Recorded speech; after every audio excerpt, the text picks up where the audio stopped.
Yeah, buddy. Y'all looking for me? Y'all looking for me? Come on. Cause here I is. Hey.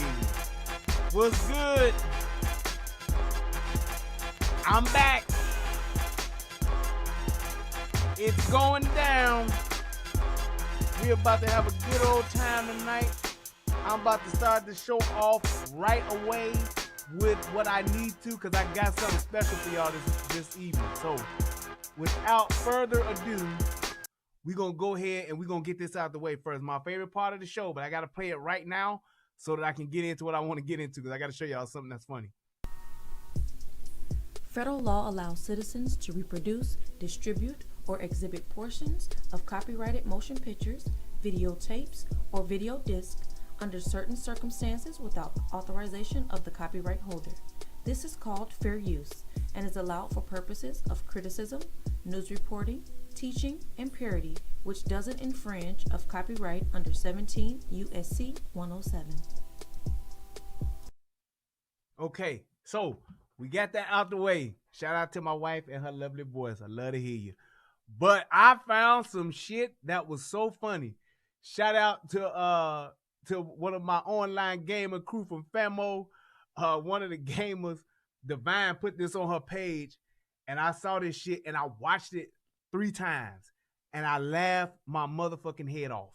This shit is hilarious, and I gotta put it at the front of the show in case they give me a copyright thing on it, then I can just edit it later. But y'all watch this shit. I'm gonna try to get through it, but y'all gotta watch it. So without further ado, here is the new hit single called She's Biracial.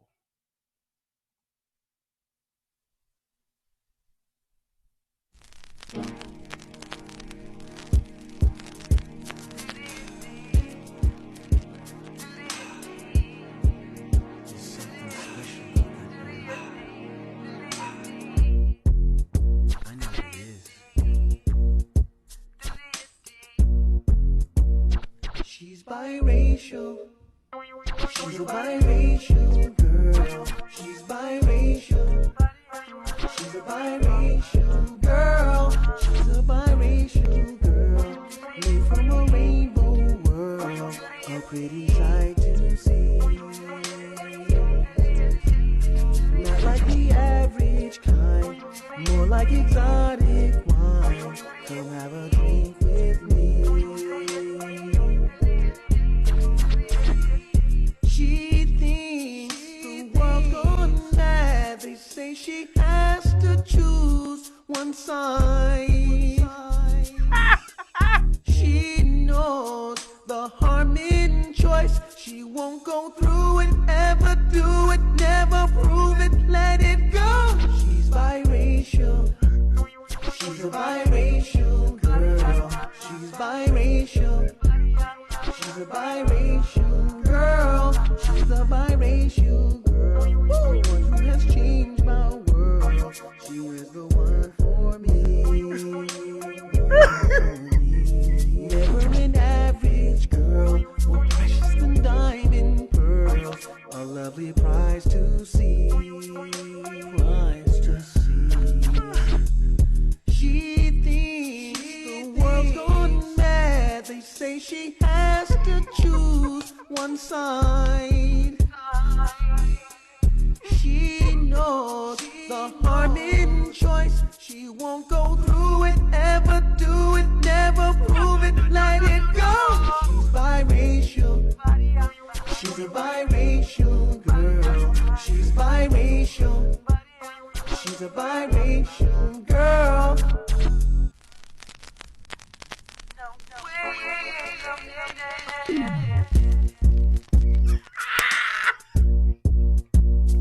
I love you, biracial girl, all the time. I love you, biracial girl, all the time. I love you, biracial. I wanna walk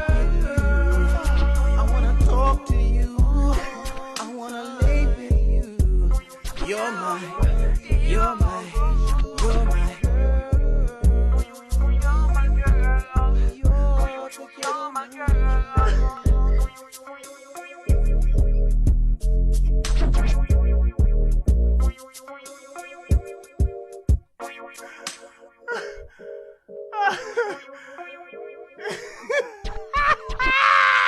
And I look, the first time I saw it, I'm watching it and I thought he was fucking joking until that nigga broke it down and hit the Liberian girl harmony with that shit.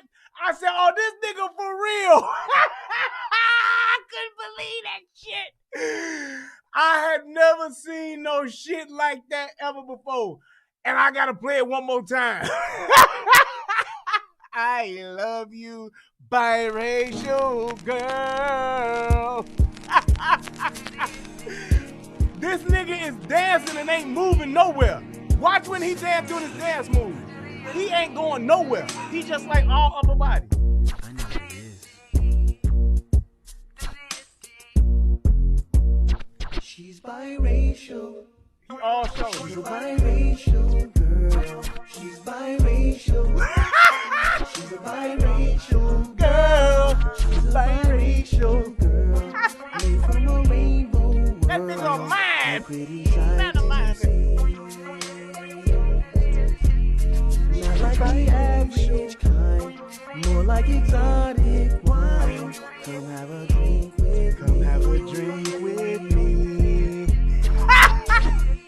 She thinks the world goes mad. They say she has to choose one side. he put the she doesn't use her love to make him weak. She uses love to keep it strong. That's Stevie Wonder. This nigga done put like 3 different motherfucking songs into one.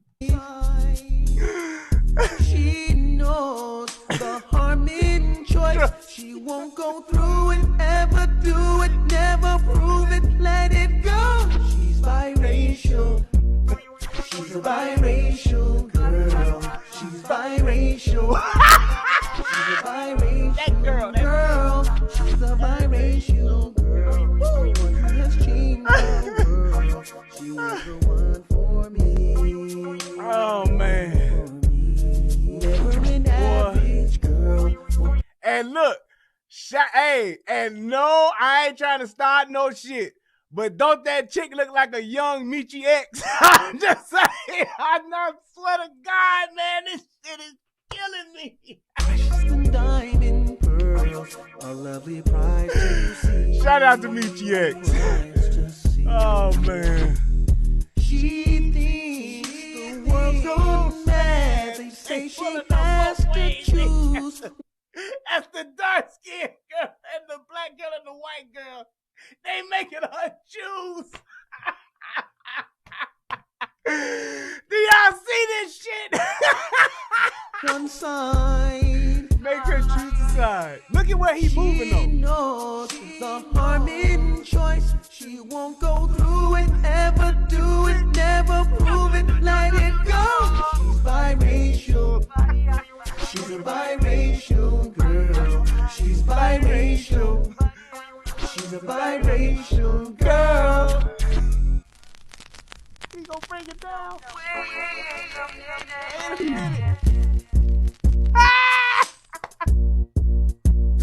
I love you, biracial girl. All the time. All the time. I love you, biracial girl. All the time. Tell me that don't look like her. Like I said, I ain't starting no bullshit or nothing. I'm cool, ain't got nothing but respect for Michi X. But that looked like a young Michi. I love you, biracial. I want So because the black chick and the white chick are making her choose, this simp ass nigga comes to save the biracial girl from the two worlds that are ripping her apart. This is so dramatic. I'm sorry, I gotta take it back to the break let down. it go. She's biracial. Oh man, look at that's probably his cousin. She's biracial. She's a biracial girl. Hold on. Wait a minute.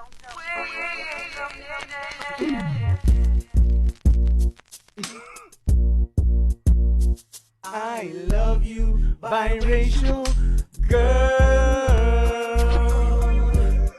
All the time. I love you, biracial girl. He just pops up out of nowhere. All the time. I love you, biracial. I wanna walk with you. I wanna talk to you. I wanna lay with you. You're my. Oh my God. You're my. Ooh, boy.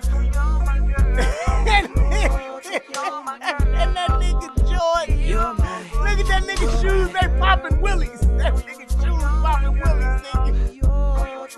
Toes broke in like a motherfucker.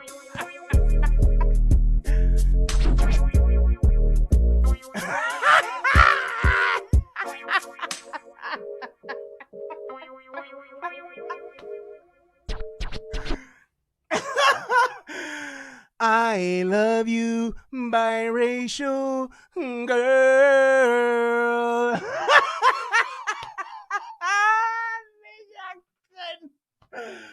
I've been sitting on this song for like a day and a half, almost 2 days, man.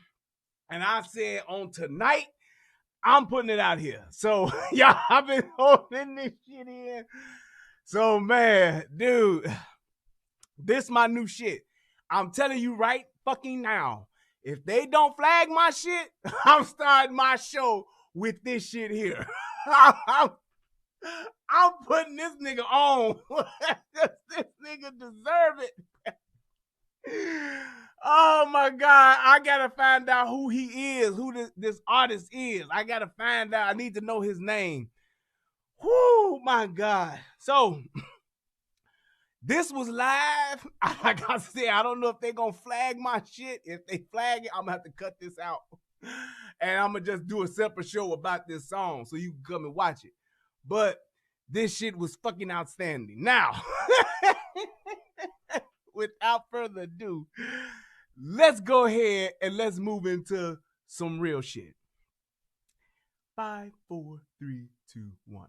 Good evening and welcome to another episode of The Relationship Rehab. I am your host, Brian Redmond, and I would like to salute everyone who has joined us on tonight because tonight we are going to be talking about, is it harder for a black woman to find a good man? This is the Claudia Out Loud, is that what she called it? Out Loud with Claudia Jordan breakdown.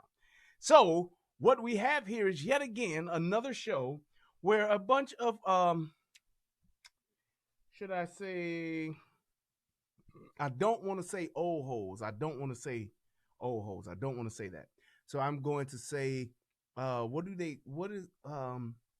mature women. Yes, there we go. We have a panel of mature women talking about this subject.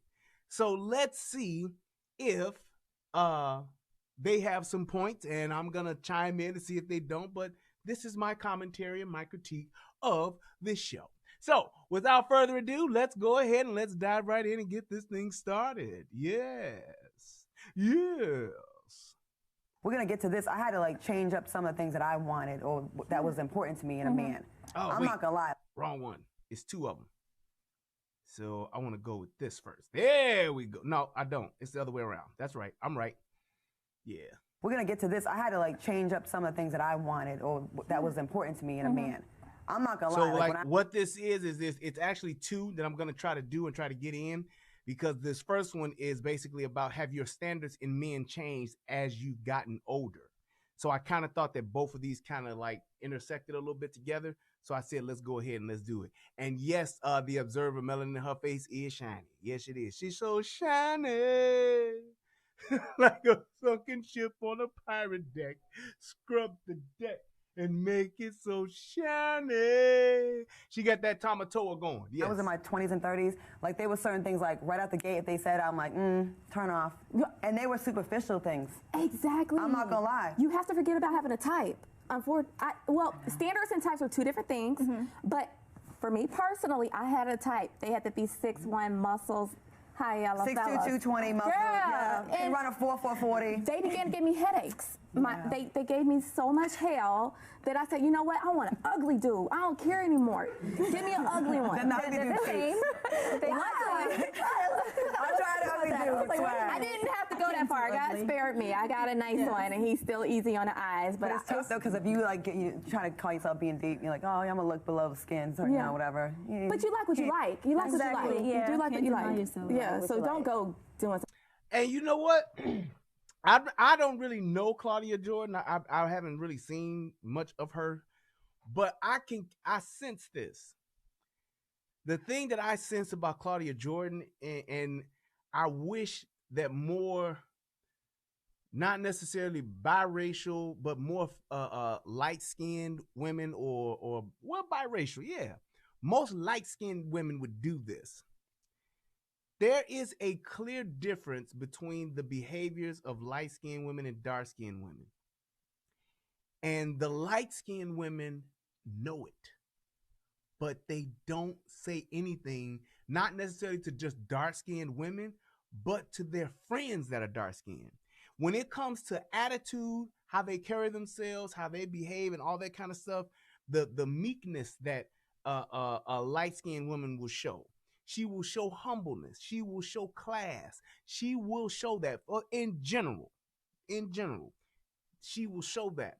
And she will have some friends that's loud, ghetto, ignorant as fuck, nasty mouths, disrespectful, just uncouth, and won't say shit.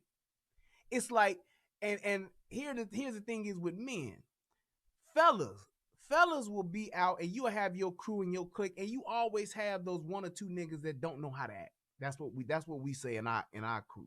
Damn, this nigga don't know how to act. You can't take that nigga anywhere. But we can be in a situation where we can be like, hey nigga, don't be doing that shit you be doing. Chill the fuck out. And our homies will understand and be like, okay, I need to chill. Let me cool out. Let me relax. I'm gonna relax. That's what he gonna do, like on Marty. Relax. He will do it. And the thing is with the fellas, with men in general, we don't have a problem outing a nigga. When they fucking up the whole vibe, or they fucking up, if they fucking up everything for the whole group, we will out that nigga and be like, hey nigga, next time we kick it, next time we go out, next time we do whatever, nigga, don't even ask to come. Oh, we going, but nigga, you ain't invited. We will do that. We will tell that nigga that fuck up all the time, don't know you can't take that nigga outside the hood, you can't go to a different a classy party or a fancy restaurant where you can't do that, nigga, you can't kick it. Why not, man? How come I can't go? Because you don't know how to act, nigga. Now, either you gonna go and shut the fuck up or just stay your ass here. Because if you do go out and try to embarrass us, we gonna embarrass you. That's what we will do as men.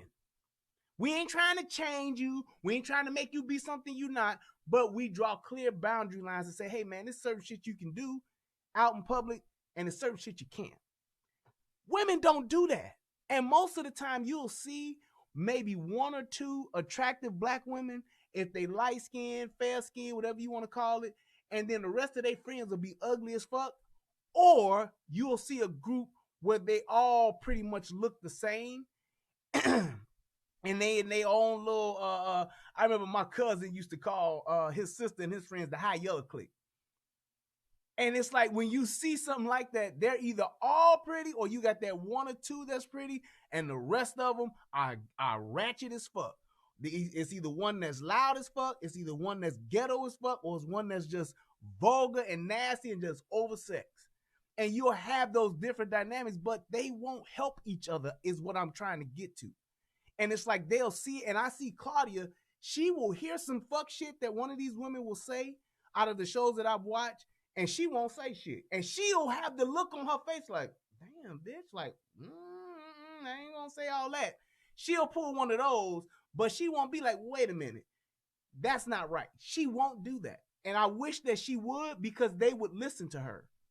Something that you're going to throw up every gonna be time. We want the difference between types and standards. Like I want you to go deeper into that. Okay. I tell people that are single that say, "Girl, he's not my type," when I try to hook him up, and then I said, "Girl, your type don't fuck with you. Right. Your type that you like doesn't like you." Wait, And it second doesn't- time out on that. Wait, So I went on a date with somebody you hooked me up with. He was, you can fill it in. I don't know. He was What? effing terrible. Oh my God, he watches. So it's like, is there, and I want to know, is there any truth to that? Do women find yourself, do y'all find yourselves going after men that don't fuck with you, where you think they're your type? I mean, now, of course, you got the girls, I mean, the women, you have the men that all women like. Your your Chris Browns, your Usher Raymonds, your LL Cool J's, your Drakes, your Denzel Washingtons, your Shamar Moores. Yeah, we know your Boris Kojos. You'll have those men that all women like. But when you start stepping down into realistic men that you like and that you go after, do you think, or do some of y'all find yourselves going after men that are in a sense out of your league? Do you find, and if you do get with a man that really don't fuck with you, have those relationships worked out for you? So basically, finding a man like your typical eye candy, that dude that got all of the things that you like physically. He got the 6-pack, he got the wave, the ocean going, the 360 ocean, and he light skin or caramel skin, and he got that the package that you looking for, but when you try to date him, when you try to get with him, he ain't on that with you.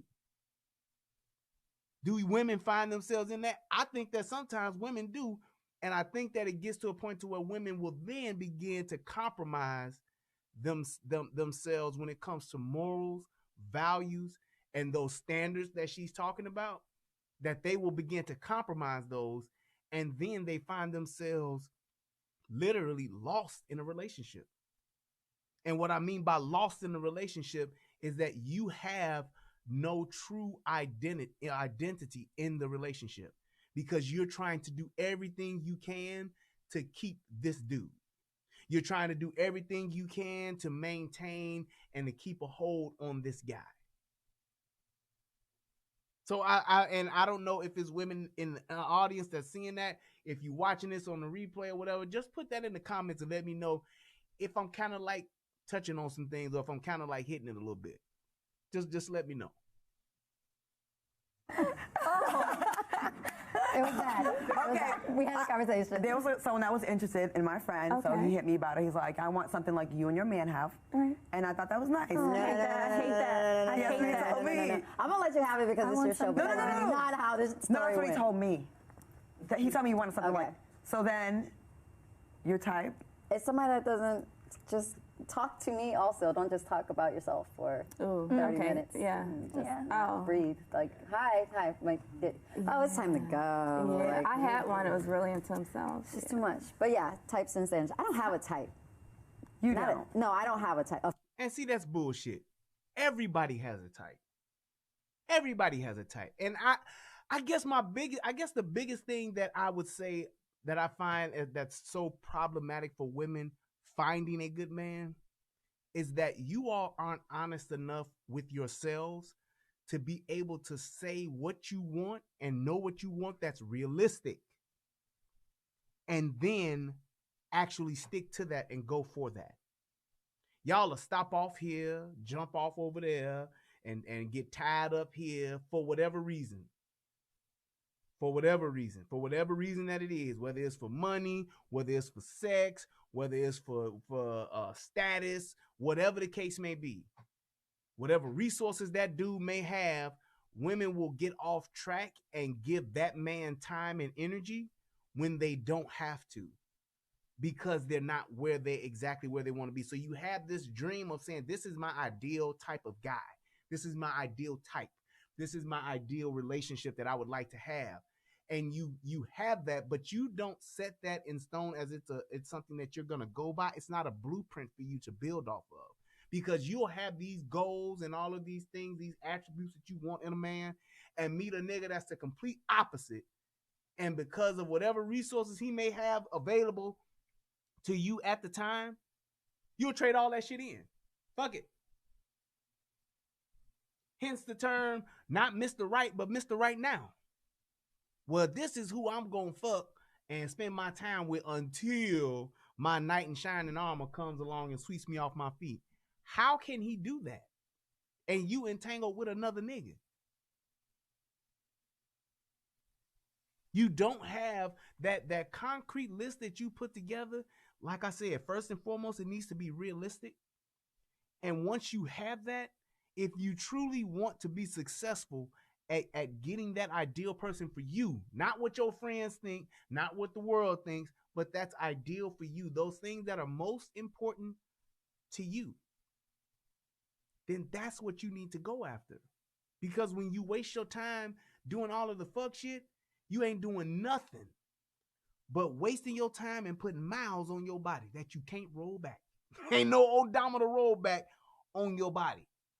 And believe it or not, whether women want to admit it or not, the two most important things that you can bring to the table is your skill set. And I ain't talking about just sex, but your skill set as far as your occupation, what you know how to do, what you can do around the house, what you can do as far as if you good at balancing the bills, if you good at cooking, if you good at cleaning, if you good at catering to your man, those type of things. What your career is. You a lawyer, you a doctor, you a dentist, you a whatever the case may be. Something that's substantial.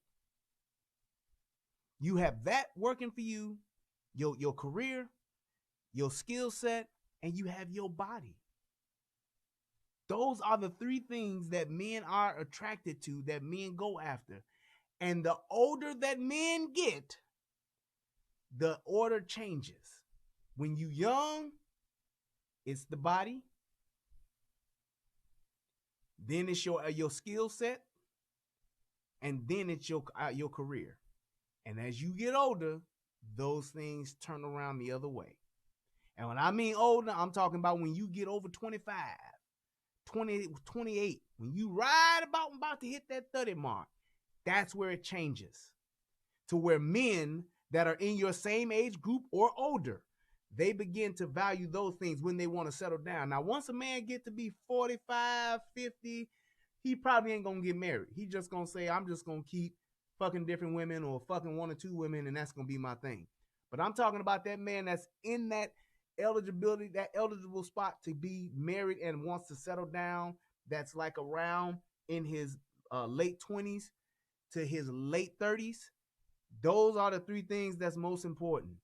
The career, because that's your financial stability and all that good stuff. Your skill set, what you can do, what type of mother are you, what type of wife would you be, can you cater to me, can you take care of the house, can you do those things that I either can't do or don't have time to do or don't want to do. Can you be a true partner in those aspects? And then last but not least is your body, but men will trade that off. You don't have to have the biggest set of titties or the roundest, fattest ass, or you don't have to have those things as prevalent as you do when you're younger, when you're getting older, because those other two will outshadow that. They will eclipse those. They will eclipse that. Now, yes, men want an attractive woman. Don't get me wrong now. We don't want nobody that ain't attractive, ain't easy on our eyes, to our liking, to our pleasing. But those other two weigh in heavily when it comes to commitment. Now, if a man is just looking to fuck something for the week, fuck something for the summer, fuck something for the winter, then it's all about, hey, how you make me feel and how you look. But when you're talking about commitment, when you're talking about settling down and all those kind of things, who you are as a person, how you are as a wife, a friend, a mother, all of those things, they weigh in very heavily. Physical type, I definitely don't have. So a type, but you have a standard. I have standards. No, those are pretty low. Thank You see, she's not even really like confident. That's an old grown ass woman. You can have. She good and grown. At this age, you should be able to really articulate those key things, those key values and morals and attributes that you want, and characteristics that you would want to have in a relationship, in a man. If you can't do that, then that's a red flag and a huge, huge, huge problem on your end. Because you are responsible for knowing what you want. And even for men that are looking for women, ask a woman that question. And if she gives you the classic bullshit answer, I want somebody who's funny, who can make me laugh, somebody who is trustworthy, somebody who's just honest, just be real with me, just tell me. Bullshit. If they giving you that cookie cutter bullshit standard answer, then you know she's full of shit, and she either is bullshitting you and running game, or she really, honest and truly, is not really self-aware to where she truly knows herself, to where she can articulate that. And that is why so many women have problems, especially black women, when it comes to getting married and settling down and having the right man for them, choosing the right partner. Be honest. Yeah. Can you speak on that? I feel like types, sometimes people look at it when you're like, oh, I have a type, that can be looked at as shallow. And, that's not really a nice characteristic. So I say don't put what you like on a back burner, but try to forget about having a type. But it is definitely okay to have standards, because say your standard is your man, he can't have a criminal record, he can't, he has to make a certain amount of money. That's okay, because if you're used to living a certain way. Like so good in bed though. Because they're bad. I heard on the street. It's not me. It's that's just some people's standard. Like if you want a man, if he has a record, he can't get a job, then that's going to mess with your financial standards. So. And here's the thing with that: there's always a trade-off. Nobody is 100%. Nobody's 100%. This is for men and women alike. Nobody's 100%. So with that being said, there is always going to be a trade-off. That's just realistic. Just being real. You want you a thug that can bang your back out? That's fine. Thugs don't work. Thugs don't establish careers. Thugs don't get 401ks. Thugs don't have retirement plans. They don't. Thugs will be there when you want them most of the time. They'll bang your back out whenever you need them to. They more than likely gonna be fucking somebody else. There's probably a good chance you're gonna have to bail them out once or twice, and you may even have to pony up with a lawyer, which could eat into your 401k. But look at the odds of what you're doing. You're weighing that. Put that on the scale, because let me tell you something. There are some women who not only like thugs, but that's what they want. Fine. Know what you're getting though. Don't buy a Hyundai and then be talking about it ain't enough features in this motherfucking car. This motherfucker don't ride like no lack. Don't do that. Don't do that. Know what you're getting and what you're going after. Know exactly what it is. Do your research. You trying to settle down, have a family, have kids, and all that kind of stuff. More than likely, even if a thug says he wants to do that, there's a very good chance he won't be around for that time. He's inconsistent. And women, especially when it comes to settling down, they tend to want stability, consistency, longevity. A thug doesn't give you that. And if you want if you want a thug, that's, like I said again, that's fine if that's what you want. I believe everybody should be able to have what it is that they desire.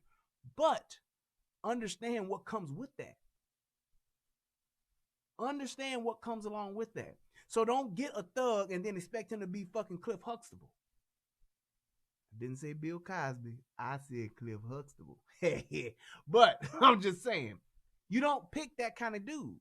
That dude that don't have no steady job, work every now and again, quit whenever he wanna, will go out and flip a quarter P or some shit to get the bills paid. If that's what you like, fine.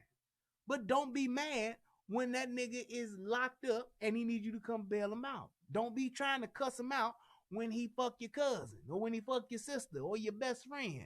That's what they do.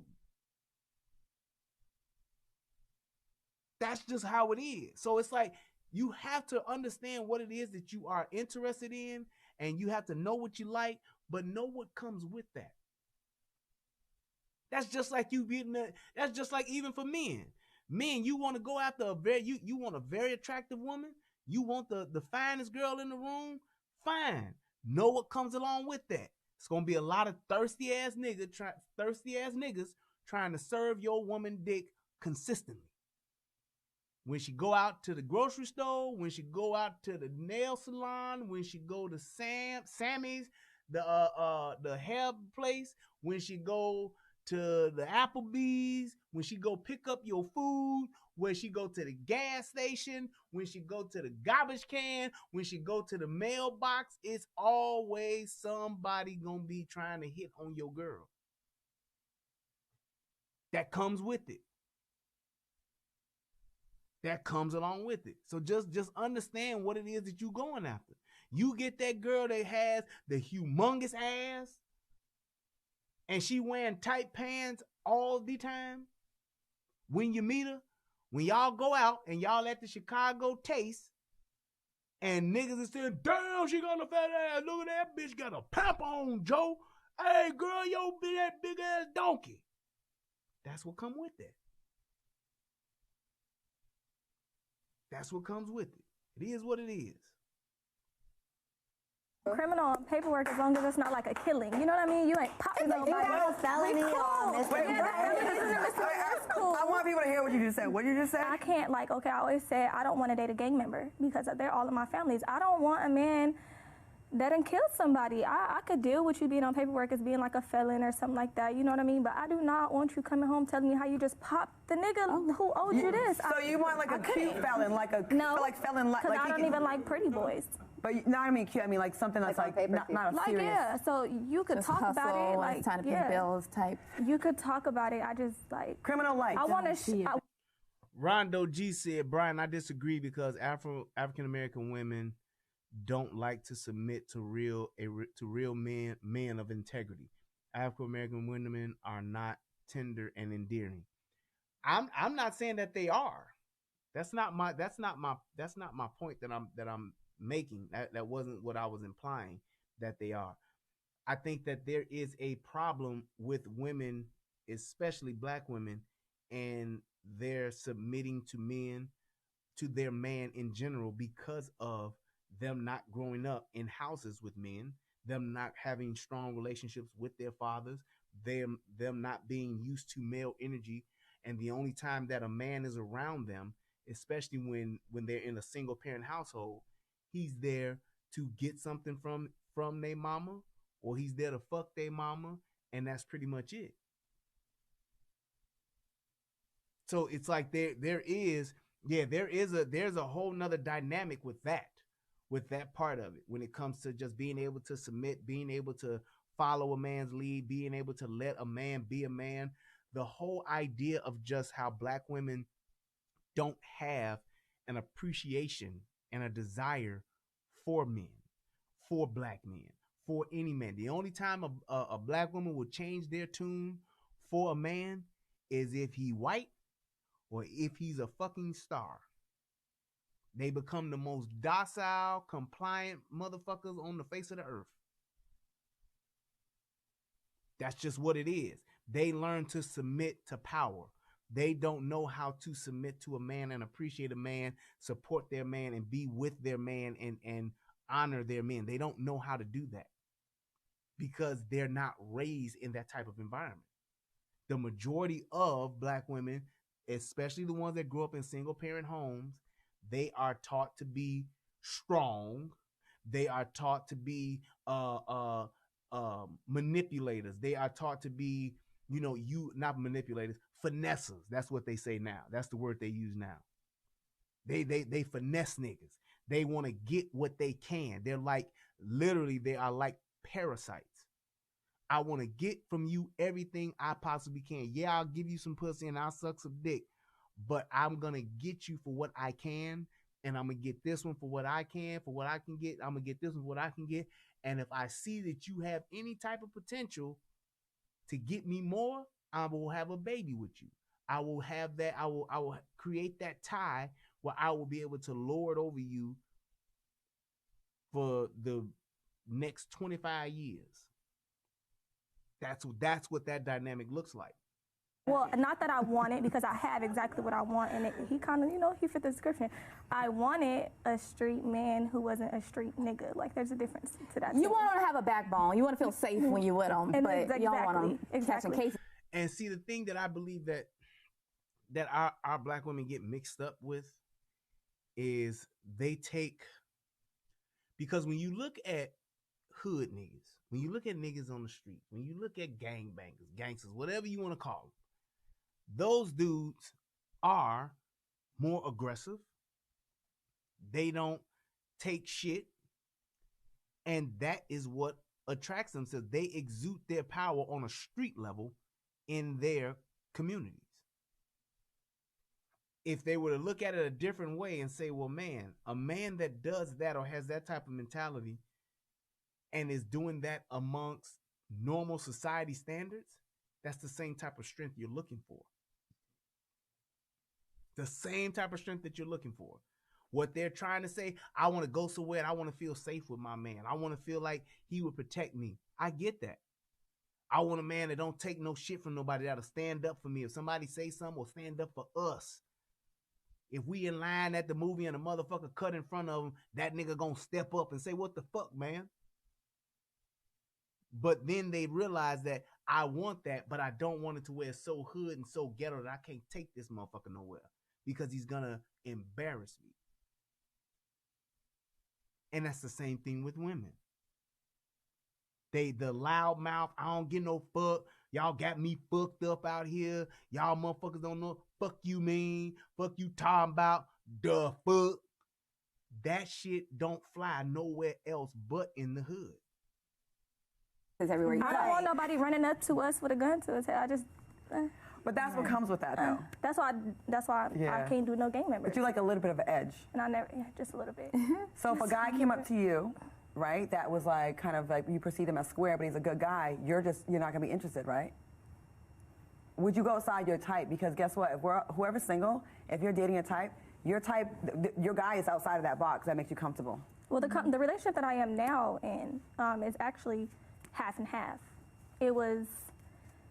I held off on it for 3 years because I was just thinking that it's just definitely not going to work. Mm-hmm. And we ended up just, dating other people and being friends and running to each other for our problems. And then here I am now with that person. Like I said, he's kind of like, the edge. He's like associated with the streets, but it's not the streets. And it's just, he's adjacent to the streets. Street adjacent.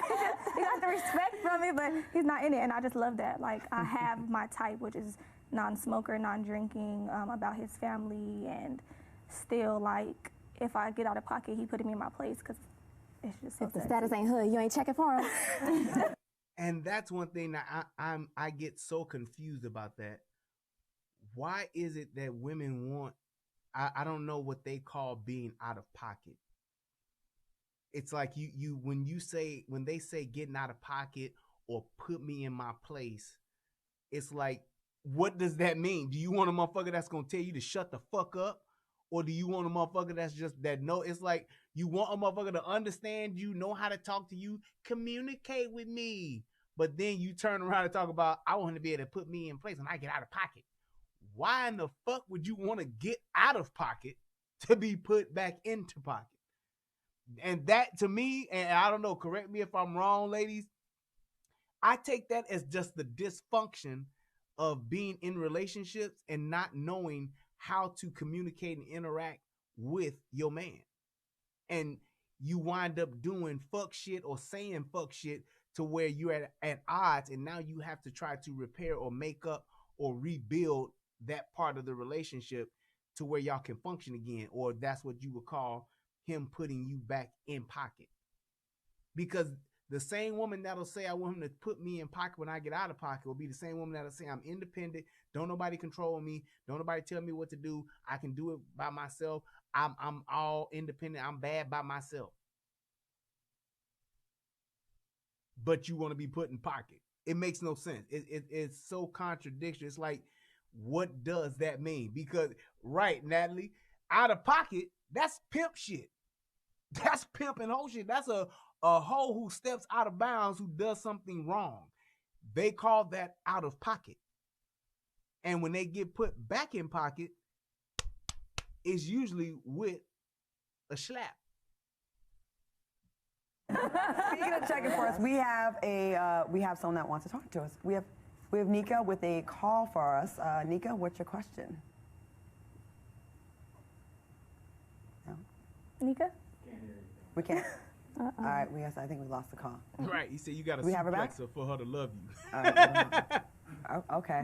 So she like, I want a guy who will love me, buy me flowers, and communicate with me and just cherish me as the treasure that I am, and also, put me in a camel clutch sometimes. Shake, rattle, and roll me at certain moments when I need it. You know what I'm saying? Just, it's okay to just, to sickle me every once in a while. That's what I need. Seems like it's really complicated, and I'm like, okay, we like this, we don't like that. Imagine what the men are going through trying to figure us out. I don't really think that And that was my thing, what I said about her earlier, because she's posing that question, but she knows that shit. She knows, and she has, and it's just me, just from what I've seen from her in other shows. She knows that women are fucked up, but she won't challenge them and say, well, now we are fucked up, ladies. We got this thing to where we try to say all this shit that we want, and then we really don't want it, because even when we get it, we tend to not like it, and then we go for some other shit, which is the actual truth. And I believe that she knows that, because it wouldn't have led into the question. She wouldn't have proposed the question that she did.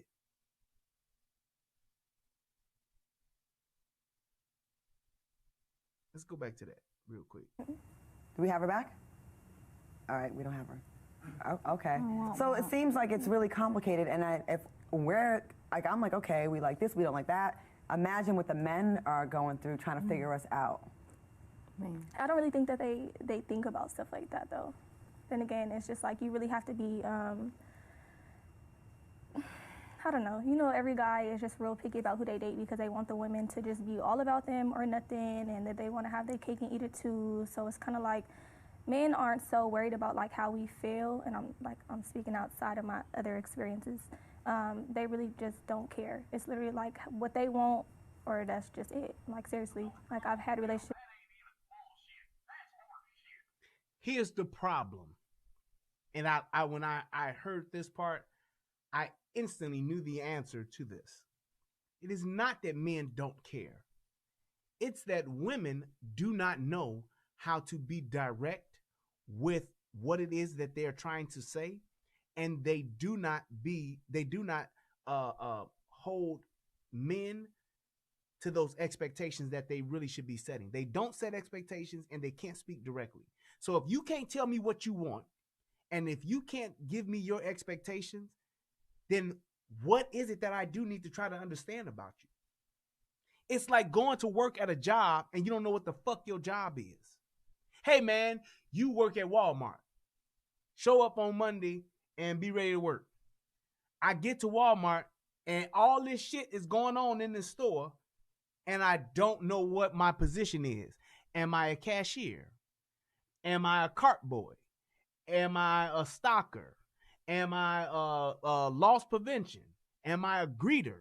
Am I customer service? Am I? It's so many different aspects to the store. And it's like women have this thing to where they're just like, yeah, come work at Walmart. All right, but what are your expectations for me in this job? And women can't say, just come to work. Show up, be on time, do a good job. And men say, the fuck? And what men will do, we'll show up to work and we'll bullshit and act like we working. You haven't set any expectations. You haven't explained to me what my job title is. You have not explained to me what exactly my duties are. I'll show up to work and get paid, but I ain't gonna give a fuck about the job. I'll look busy when you walk by,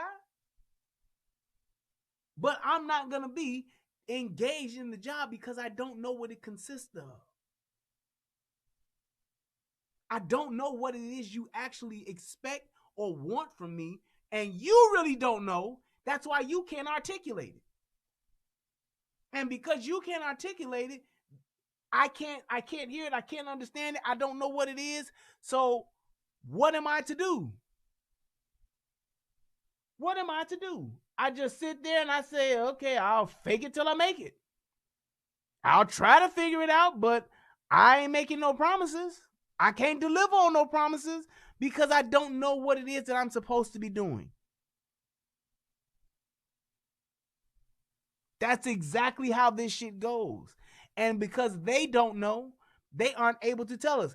One of the reasons why a lot of women don't know what it is that they truly want from a man is because they haven't seen it. They haven't seen a husband. They haven't seen a father. They don't know what it is that they want. They know that they are missing the connection of a father. They know that they're missing the example of a husband. But they honest and truly really don't know what it is that they should be expecting from this man or wanting from this man. They can only say that it's not complete. That's the biggest thing. And women, hear that part of it. If you could get consistent and if you can get concise and if you can articulate what it is that you want, not only would a man be able to understand you, but now you have expectations set that you can hold a man to. And when they don't follow it, then you know that man ain't serious about you.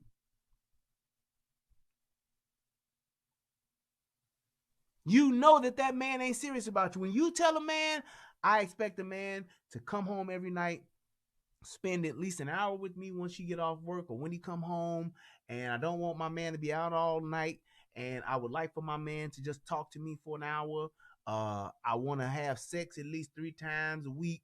I want, my toes or my foot rubbed sometimes because that makes me feel loved when a man does that. When my man does that for me, I would like for a man to cook for me maybe once a week. Now I know what I need to do and what you're expecting. So when I don't come home on time, when I don't come home early or the reasonable hour, I'm coming in late. I don't say shit to you. I just hop on Madden or hop on 2K.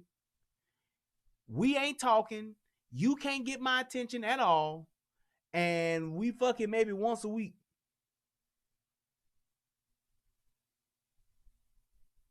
What am I telling you? You walk past the TV asshole naked, and I'm like, move, girl. I'm trying to shoot this 3 to win the game. When you ask a man, let me tell you something about men. They always say men are simple creatures. We are, to a degree. And all you have to do is watch what a man does and listen to what a man tells you. Listen to what he say, but watch what he does. And when those two things don't line up, he is not, I repeat, he is not that into you.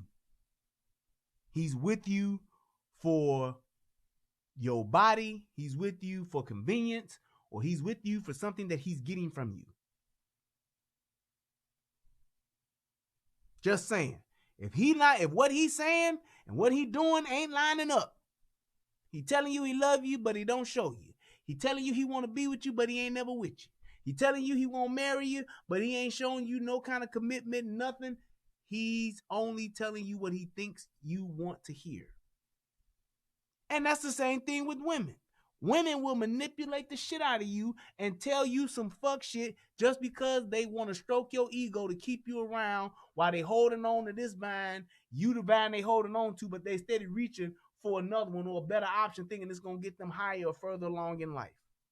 When you see that woman ain't locked in with you, ain't there for you on all aspects, and you sitting there thinking like, maybe she could be doing this other thing, then it is what it is. Move the fuck on, because you ain't gonna change her. You ain't gonna get her to turn down her wholeness. You ain't gonna get her to turn down, hey girl, just stop fucking so many niggas. Why you always talking to this other nigga? Obviously, she's interested. That's just what it is. And if she is, let her fly. Let her go. It's where I thought that the person was just going to be amazing, and it was just like, okay, this is not what you portrayed to be. Selfish. Yeah. How do you feel about that? Being selfish? Do you think they're selfish? It's hard to look at you because you know my life way too well. I'm like, wait a minute. I like making you nervous. I'm second guessing sitting in this chair right now. I'm not going to put you personally.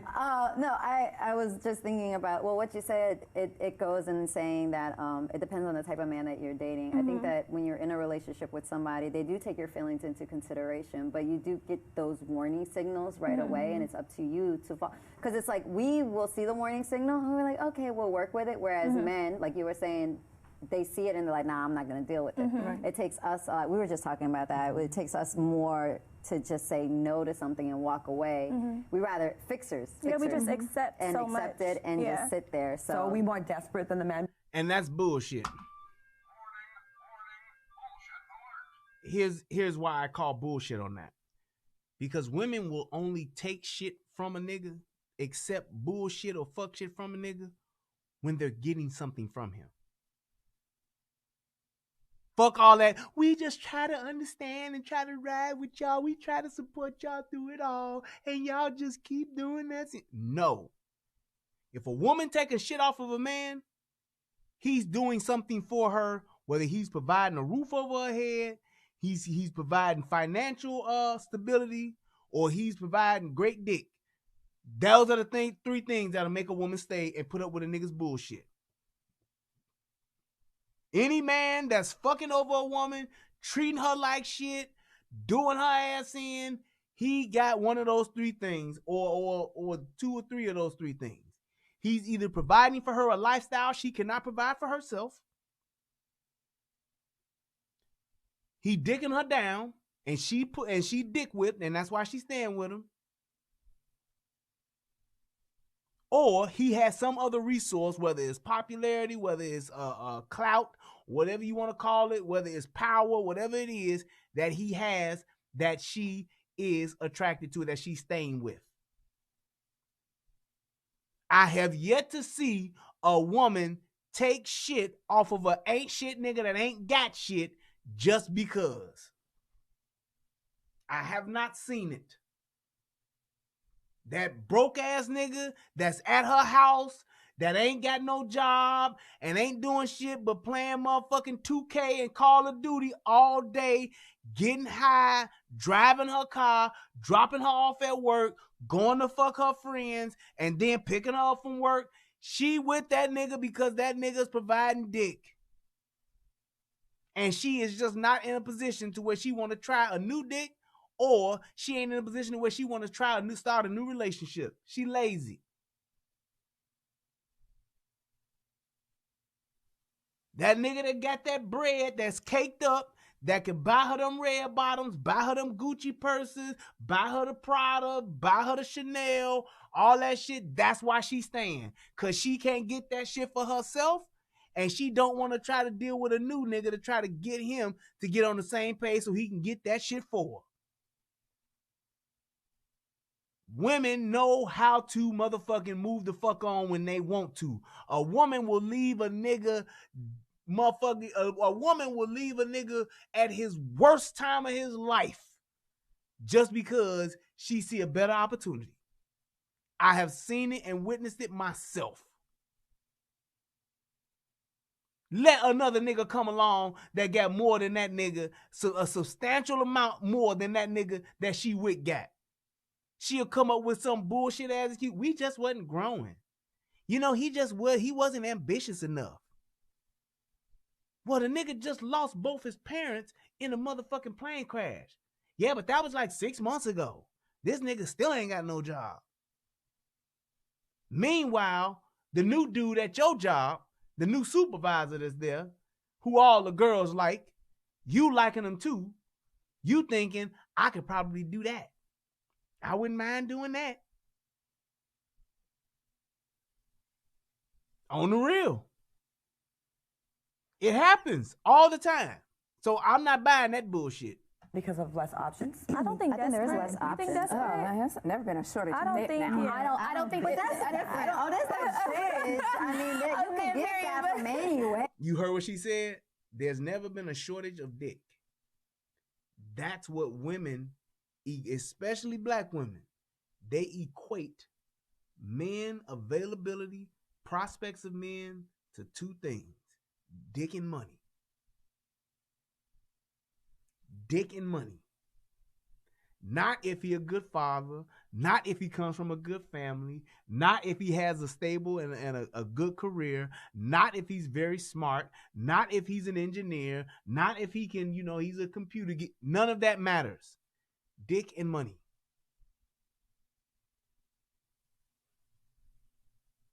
Dick and money is what it comes down to. But there's dick everywhere. There's dick in the studio. Dime a dozen, but yeah. But no, I know what you're saying. Relationship attached to the eggplant. It's just like, oh, you start talking about a relationship. Like, well, it's just women catch feelings. It's natural by nature. Definitely. You're gonna catch feelings quicker and before a man. When she's saying feelings for Gucci, feelings for more red bottoms, feelings for a Lexus truck, feelings for a BMW truck, feelings for Chanel, feelings for, that's what she talking about feelings for. Because when a woman drop that nigga that can't give her the shit that she want no more, or some other niggas giving her more, don't no feelings come into play with that. And what? They can kind of...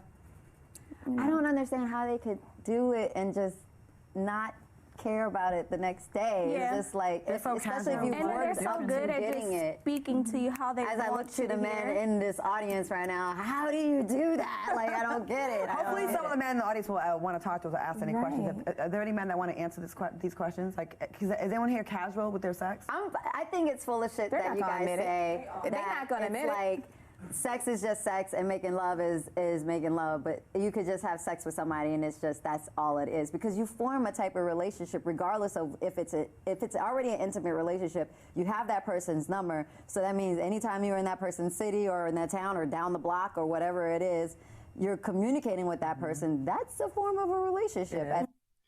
The only time that a woman has emotions attached to her sex is when a nigga can get her some shit.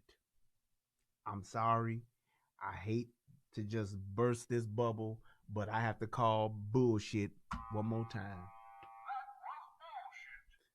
The only time that a woman catches feelings, the only time that a woman gets emotionally attached is when that nigga can when she have sex with that nigga and the dick was good, if that nigga has some other shit, if that nigga can afford her a decent lifestyle, if that nigga can afford her an elite lifestyle, whatever the case may be, then that's when they catch feelings and they want to lock in. Plain and simple. It's been plenty of women that have had one night stands where they will fuck a nigga and be good. Whether they was drunk, high, just in the city for the night, and will move on with their lives and not look twice or think twice about that nigga. They'll go to the Essence Festival, find them a nigga on motherfucking what's that street in New Orleans? I ain't never been to New Orleans. What's that street called in New Orleans in the French Quarters? The French Quarter, they'll find a motherfucker in that on the French Quarter, on that famous street or whatever it is. They will fuck that nigga for the Essence Festival weekend, and then they will come back home and continue on with their life. Bourbon Street, thank you. They will take their ass to the Jazz Festival in Cincinnati, fuck the shit out of a nigga that they just met for the weekend, and come on back and keep living their life like it was golden. They will get together with their girls, hop their ass on the Tom Joyner cruise, find a nigga to fuck for the week, and be done. Might be one or two since it's a week-long cruise. Women ain't got no problem going to Black Bike Weekend in motherfucking North Carolina or Virginia, wherever the fuck that shit is, Myrtle Beach, finding them a nigga on a motherfucking on a Jixer, or finding them a nigga that's on a Harley, fucking them for that weekend and be good. That nigga stay in Louisiana and she stay in motherfucking California on two opposite ends of the continent. And won't think twice about that nigga until next year when it's Black Bike Weekend all over again. Tehran, you going to Black Bike Weekend? Maybe. And that nigga know he going. He just like, I ain't fucking with this bitch unless she my last choice. South Carolina. So that whole thing, a woman gets invested emotionally and she want to be in love, right? Cozumel Spring Break. Motherfucking Montego Bay, Jamaica. That's why all them niggas in Jamaica ain't doing nothing but motherfucking offering dick. Because they know that's what them women are there for. Black, white, Hispanic, Asian, Puerto Rican, Portuguese, it don't matter. And women know that shit is true. They will go off on a weekend, fuck the shit out of a nigga, and forget that nigga. Ain't gonna be no, only time they'll think about that nigga is when they in the shower. Once they come back home, they in the shower with the shower head masturbating. Whoo, Desta St. Jock was hitting that spot. That ain't got shit to do with being in love and being emotional. That ain't got shit to do with being motherfucking being attached and being spiritually bonded with this guy. Now, are they built for that? I don't believe so. Because I believe after they do it enough, this shit fucks up their head. I think that women were built to take a lot of dick, but women are not built to take a lot of different dicks. That's why when you look at prostitutes have fucking, their minds are fucked up. They just are. Whether they got touched when they was 4 or whether they started home when they was 14, either way, they are not emotionally stable, mentally stable women. They just not. Right? Panama Beach, Freaknik, Girls Gone Wild, Spring Break, next weekend, 2 weeks from now. Y'all know where that place is at? Tomorrow night. Shit. At the end of the day, and that would be considerable in my situation. It would be cheating, you know? So I don't understand how they do that. Or you have the perfect wifey figure. So that's my biggest problem in a relationship. I'm like wifey at home. I do everything. I'm Mrs. Claus on Santa Claus on Christmas, and I'm like Leprechaun on St. Patrick's Day. We dressing up in costumes, everything, cook, everything. But then it's like you have that perfect image at home, everything. You want your cake and eat it too. You can go down the street to Tatiana. Yeah. And that is not. But see, women will do the same exact shit. They ain't doing all. The only time a woman will be locked in completely like that, black women will do that shit when a motherfucker got it all. He got the money, he got the cars, he got the clothes, he got the dick. He got the power. Everybody know him. When he that nigga that everybody know, when he that nigga that everybody want to be like, everybody want to be around, everybody look up to, then yeah, she be like, you my one and only. Exactly. But all the other women are thinking the same exact thing. I wish he was my one and only. Well, I can't be his one and only, but I could be one of his onlys.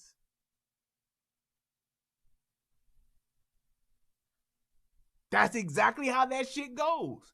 Because women will attach themselves to a motherfucker that has the shit that they don't, or more of what they want, or more than what they have.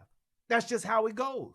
A nigga that got motherfucking Steph Curry ain't got to worry about his girl cheating on him she got to worry about him cheating on her. That's just the fact. And I don't know the dynamics of their relationship. I'm just saying, based on their status, Ayesha Curry is more worried about what Steph doing than Steph worried about what Ayesha doing. Because Ayesha know every bitch out here want this light-skinned ass nigga. Every motherfucking bitch out here is going. How many women are going to tell Steph Curry no? How many women are going to tell Lil Wayne no? How many women are going to tell Drake no? How many? How many women are going to tell Usher no? They rumored that this nigga had herpes. Still going.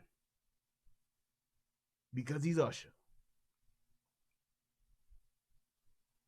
They not telling them no. So where's the emotional attachment with that?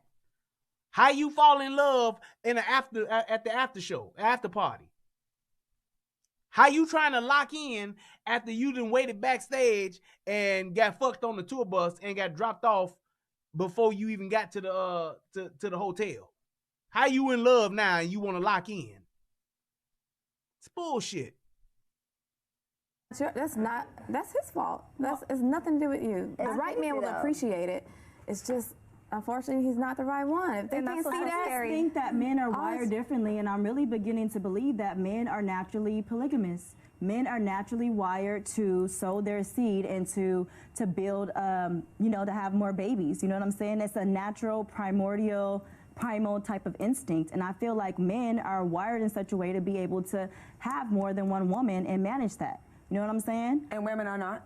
I think that women can too, but I think that it's a little different because with women, the way, you think about hormones too. When you're with somebody, you have sex with them, right? You're releasing certain hormones, right? Those hormones, they make you attached. They're bonding hormones and things like that, right? So for women, it could be a little bit different, especially depending on where we're at on our cycles. You know what I'm saying? Now, are men wired that way? In general, most of them are. Are women wired that way? In general, most of them aren't. There is a small number of women that can manage that. The reason why the majority of women, don't condone polyamory or polygamy, polygyny, whatever you want to call it, is because of one word, well, two words: jealousy and selfishness. And not in that order. Selfishness, jealousy. Here's the reason why. A woman, why I say that and why I can support it with the facts. A woman will be with a man and they can be together in a relationship, locked in, fine. That man could go and sleep with another woman, whether it's somebody she know, whether it's somebody she don't.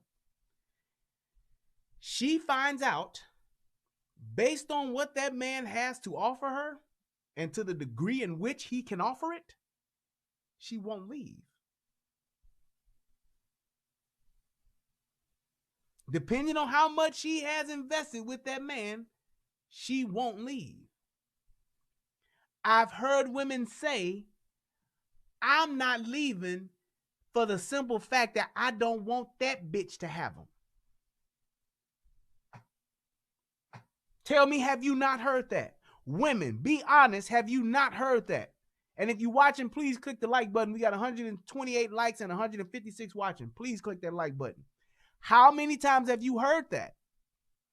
That bitch ain't gonna get my man. Fuck that. I've been with him too long. So if that is the case, if a woman will stay there because of that, then why wouldn't she be with him while he's actually engaged in a relationship with another woman? Because she's doing it anyway. She's just jealous of the fact that it's being done. Because she wants him to herself, because she's selfish. Now, I know women are asking and women are thinking and they're saying, well, what about a woman? What if I want to have 2 niggas? A nigga ain't going to do that. You are correct to a degree. Most men in general will not do that. And that's simply because of how men are wired. We are wired to be with that woman and that woman to be with us. And not to say that every man wants 5 or 6 different fucking women. I am not saying that. Every man ain't motherfucking Magic Don Juan talking about, yeah, I can fuck 7 women. I got me a hair. No. It's not what I'm saying. I'm talking most men can handle and have the tools to actually be in a relationship with at least 2 women. Some 3. Now, when you talking 4, 5, 6, 7, 8, 9, all that shit, that's just going way out of line. I don't know about all that. But when you even look at biblical times, when you look at the way society is when it comes to the ratio of men to women, it's a natural thing. One of the reasons why men over the history of time, one of the reasons why men always had multiple wives is because men die more than women. Men die more than women. The life expectancy of a man is much shorter than that of a woman. I am more likely to die from something out in the world than she is. I am more likely to die from something medically more so than she is. If you took every man and paired every man in the world up with one woman, there would be millions, hundreds of millions of women who would not have a man. Why would the world doesn't work like that. The science and the biology of nature does not work like that. That's why the balance is the way that it is. 2 or 3 is crazy to juggle. I'm not talking about juggling. I'm talking about true selection and engaging. You take, look, let me give you this example. You take your average woman and her best friend. And I'm not talking about at 17 and no shit like that. I'm talking about good grown-ass woman that has a best friend that she has been best friends with for at least 5 years. Good friends. Which means they're on the same page as far as their friendship is concerned. They get along great. You put them in, if they live together, if they've been roommates and all that shit, they cycles on at the same time. Did you know that? Women who live together, I think it takes, is it 3 to 6 months before their cycles will sync? I wonder why that is. There is a connection biologically that women have, which means it puts them together. Just saying. So when you're thinking about that, there is a lot more things that point to polyamory, point to polygamy, point to polygyny, whatever you want to call that shit. There are more things that point to it for women to do it than there are for men. Women get along better together than men do.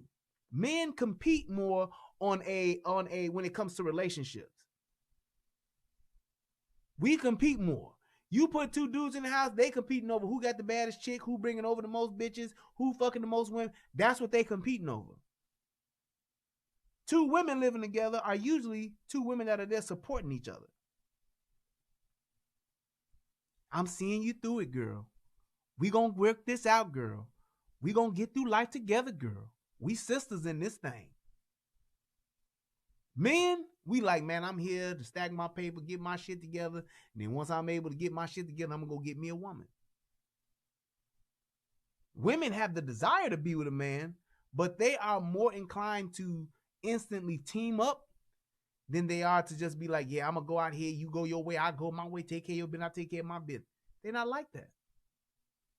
And so we get more attached than they do, you know what I mean? And then even historically speaking, back in the day, women were in the home because they would get pregnant and have babies and have to keep care of the babies. After you get pregnant, so you have the 9 months of, you know, actually having the baby in you, but after that, you have to take care of the baby. You still have to breastfeed the baby. Fathers don't have to do that. They need to go out, they need to get things to bring back to the family, but they could afford to go ahead and create more babies with other women, and those other women are holding down the housestill.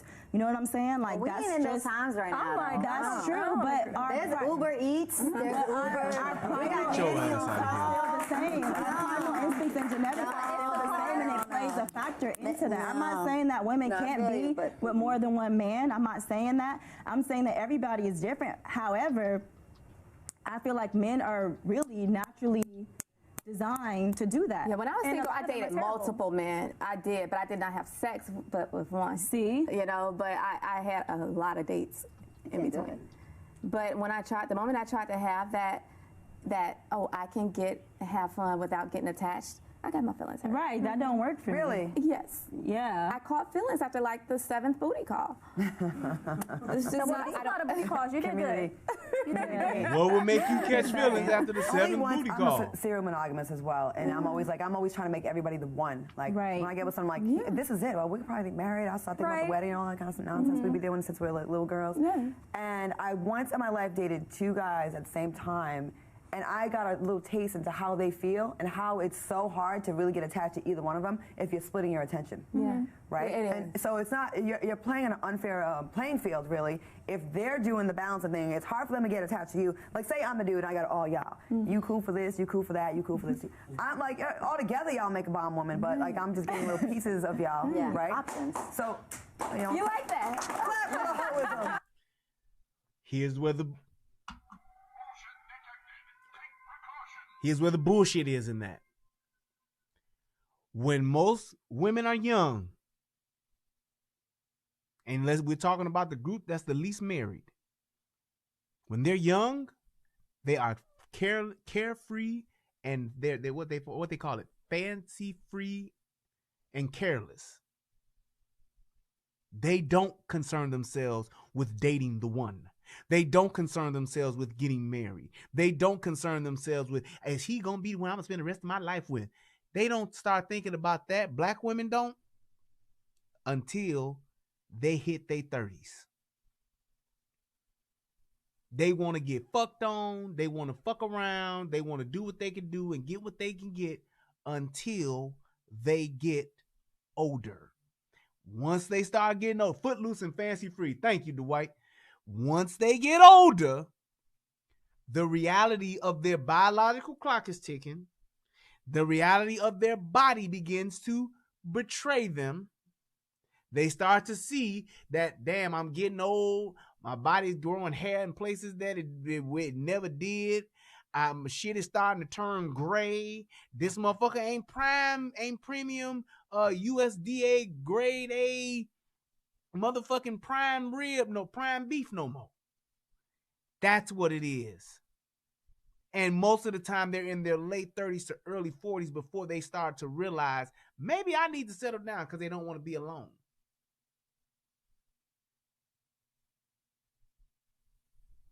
That's what happens. All that shit when a black woman is in her motherfucking early 20s, she 25, she ain't think, unless you a nigga that got a fucking bankroll out of this world, you got money, you got fame, you got clout, if you will, then yes, if you got more than what the fuck they have, yes, they'll settle down with you. If you got just as much as they got or less, they not locking in like that. They just not. Because they have options. And then the ones that will get married at a younger age, they usually get divorced within 3 to 5 years. It's over. And they ain't got shit to show for it but some kids. That's how that shit goes. They not trying to get serious. They not trying to get married unless they with an elite motherfucking man or they old as fuck. But like when I got to see a little bit how a man felt, and I was just with two people. They're dating like multiple. They can't handle it. They can't handle half of what we deal with when it comes to situations like that. I feel like just life in general, men cannot handle half of the things that women put up with. Oh, they can't take what they dish. They cannot. Oh yeah, because you can't. They cannot. You can't be like, okay, we're gonna be in an open relationship. You can have your cake and eat it too. Just know I'm gonna have my cake and eat it. Oh, what you mean? What you what cake you gonna eat? What flavor cake you about to go have? Nah. Does he look better? Oh, don't let him look better than you either. You see how she just contradicted herself? You see how she just said a few minutes ago how she catch feelings? We gonna catch feelings because we just ain't like that. We just can't be out there like that. And what this bitch turned right back around and start saying? Shit, you can have your cake and eat it too. I can have my cake and eat it too. We can both do that thing. No. But you are even willing to do it, which lets us know that you can. That's all it is. It's like she just really just came right back and contradicted what she said about how women don't want to be sleeping around with multiple dudes, but she just said that they would. They can't take it. If they have any kind of feelings for you, it's like no. Yeah. Right. So, Tiana, is there something to dating several men at the same time, and like, what are the pros and cons of this? I mean, I feel like ultimately, if your ultimate goal is to find one real, true relationship, then you might be making it too hard for yourself by dating several men at one time. It's okay to date several men, I just said that, but you don't want to sleep with multiple people because that's nasty, and it's just your feelings are going to get involved and you're not going to be thinking straight. Your head is not going to be in the game. Yeah. I do say go out with as many guys as you can before you make it official with just one. Damn, I messed up. Essentially what she's saying is you'll become a hoe. That's essentially what she's saying, is that you'll be a hoe if you do that. Yeah, I'm hoeing if I'm doing that. I'm sleeping with a bunch of guys. I'm with a bunch of guys. Here's the solution to this, women. Ladies, listen to this, please. Just lock in with me for 1 second. The problem that you have with trying to find a good man, especially when you're getting older, your interview process is fucked up. And here's why your interview process is fucked up. Your interview process is fucked up because you're trying to get some shit as opposed to trying to build some shit. You're trying to get some shit from a man that you can use to build as opposed to trying to actually bring shit to the table with a man so that you can both build something together. Here's my point with that. The way that you carry yourself, the way that you behave, and the way that you present yourself, it matters. The other part of that is this. You spend too much time trying to get over on a nigga that you can't sort out the fuck niggas from the good niggas. Because the minute you say, well, I'm going to start, like even when they talk about that bullshit, Steve Harvey talk about that 90-day rule, most women will say, I got a 90-day rule, right? And won't interview that man. They will just let that man be in the picture, in the game, on the court, on the field. No game plan. Because most women, if you with a nigga for 90 days, you making a nigga wait for 90 days, why would you fuck him after 90 days? What's the difference of you fucking him at 90 days and you fucking him in 9 hours? What's the difference between fucking him in 90 days and you fucking him in 9 weeks? 9 minutes. That shouldn't matter. The fact that you are putting a time frame on when you gonna fuck a dude is your problem. You should be putting a time frame on how long you gonna date a dude if he's not hitting your check boxes. Not your box with his check. Your check boxes. Does he do what he say he gonna do? Does he have any type of motherfucking hidden shit? Do I see any red flags? What is his relationship like with his mother? What is the relationship like with his father? What is the relationship like with his children if he has children? Those are the things that you should be looking at and listening to see what kind of man you're dealing with. What is the vibe with his friends? How do his friends act around him? What does his friends say about him? What's on his social media? What his job do? What does he do for a living? What is his career? Where is he gonna be in 4 years at his job? Where he gonna be in 5 years at his job? Whatever the case, those are the things that you vet out to see what this dude is doing and where he's gonna be, to see if he is a viable candidate, not counting down 90 days till you give him some pussy.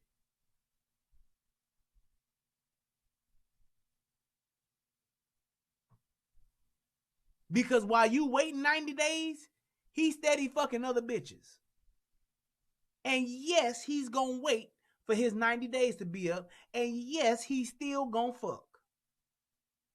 But that don't mean that you get any type of level of higher standing or your stock is any more valuable because you made him wait 90 days. He just wanted that pussy. And once he got invested in it, he wanted an ROI on it. He wanted a return on his investment. So that's why niggas stick around for the pussy for 90 days. Because they done spent time with flowers, candy, movies, dinners, shows, theater, all this shit he done spent time on, buying this Prada bag, this Gucci bag, getting you the MAC makeup that you wanted, buying you the perfume that you like, getting your nails done, getting your toes done, getting your hair done. Niggas want some pussy for that shit at the end of the day. If I'm going to spend, $1,000 on you or $2,000 on you in the next 90 days, I damn sure better get some pussy. I'm going to stick around to fuck.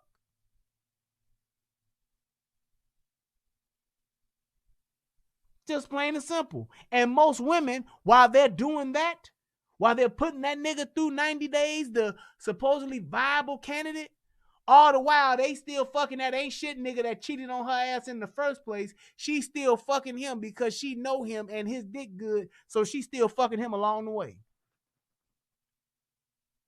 Then she'll come back and tell her girlfriends, I'm so confused, girl, I don't know what to do. It's literally prostitution. When you're doing that kind of shit, you're playing those type of games, it's literally prostitution. You're letting a man invest his time, his energy, and his resources in return for sex. Tell me how many women have waited 90 days and married the man that they were with, and they got 5 years in the running in marriage, healthy relationship. You would see women talking about it all over the world. Girl, the 90 days, all over the country. Girl, the 90 days, it worked, girl. I've been with my man for 5 years. It's been wonderful. That's what you would hear. You would hear other women telling these women, girl, make them wait the 90 days. If you wait the 90 days, things will work out fine. Y'all gonna be together. It's gonna be good. That ain't what men are doing. That ain't what women are doing. Because within that 90 days, if they find something better, then they gonna put that nigga on the 90-day plan. And if he got enough money, if he got enough fame, if he got enough clout, if he got enough power, and if he got enough dick, he ain't gonna wait the 90 days.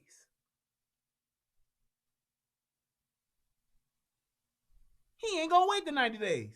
Because she gonna want it now. And that's because they will lower their standards for whatever option come along or opportunity comes along that's better than what they have. Case in point, you sitting here got this nigga waiting, he on day 49.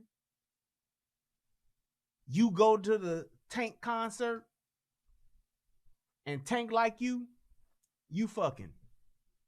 I went to Texas and the first guy I went out with, I was like, all right. I did that too. That's my pattern. Like even though Tank might suck somebody's dick once or twice to see if he like it, but you still fucking. I don't date.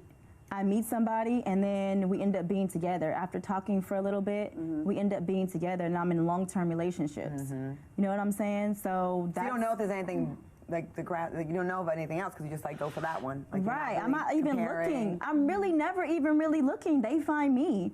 You know what I'm saying? I'm not out here on the prowl. I'm not like one of those women that's like, oh, I'm about to go out. Oh, I hope I see me a guy, you know? I'm about to, oh, what's daddy looking like? Nah, oh, hey, daddy, what's up? I'm not that woman. I'm like, if I'm going out for a purpose. I'm going to go dance if I'm going to go dance. I don't even dance with people when I go out. I'm like, no, I came here to dance with me. I don't give out my number, nothing. So I don't go out to meet people, and maybe that's a thing too. So when people come to me, if I'm feeling them, like I have to be sexually attracted to you. I have to be physically attracted to you. That's a thing. And then from there, depending on the intellectual conversations, you know, your emotional competency, things like that, then it's like, okay, we can be together. And then usually they want to be together. You know what I mean? So that's been my experience. And then when I'm not in a relationship, I'm saying, I don't want to be in a relationship. I want to focus on me, but I truly desire it. I desire connection. So then I end up with somebody, and it's like a short, because I'm not being real with myself. Right. You know what I'm saying? We have a caller, Nika, back on the line. My point is this.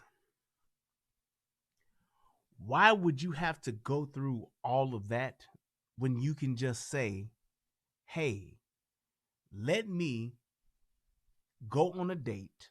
Let me have a conversation. And if this is somebody that I like, then I need to set my expectations as far as what I'm looking for, hear what his expectations are as far as what he's looking for, and then we can go from there. It should not have to be as complicated as it's being made, because a man, not a nigga that's on bullshit, not a nigga that's motherfucking finessing you and you finessing him and playing that bullshit game, he will tell you what he want. Yeah, I do want to get married maybe 4 years from now, 5 years from now. But a woman, I want to get married now. If you're not trying to marry me now and adopt my kids, ain't no point. Okay, then move on. But if you're in a position where you are, whatever it is that you're looking for, you should be able to articulate that up front, and you should be able to move through however many men you dating or trying to get at you or trying to talk to you. You can always set those expectations up front. Women, I'm telling y'all, if you set that criteria up first, this is what I'm looking for, this is what I expect.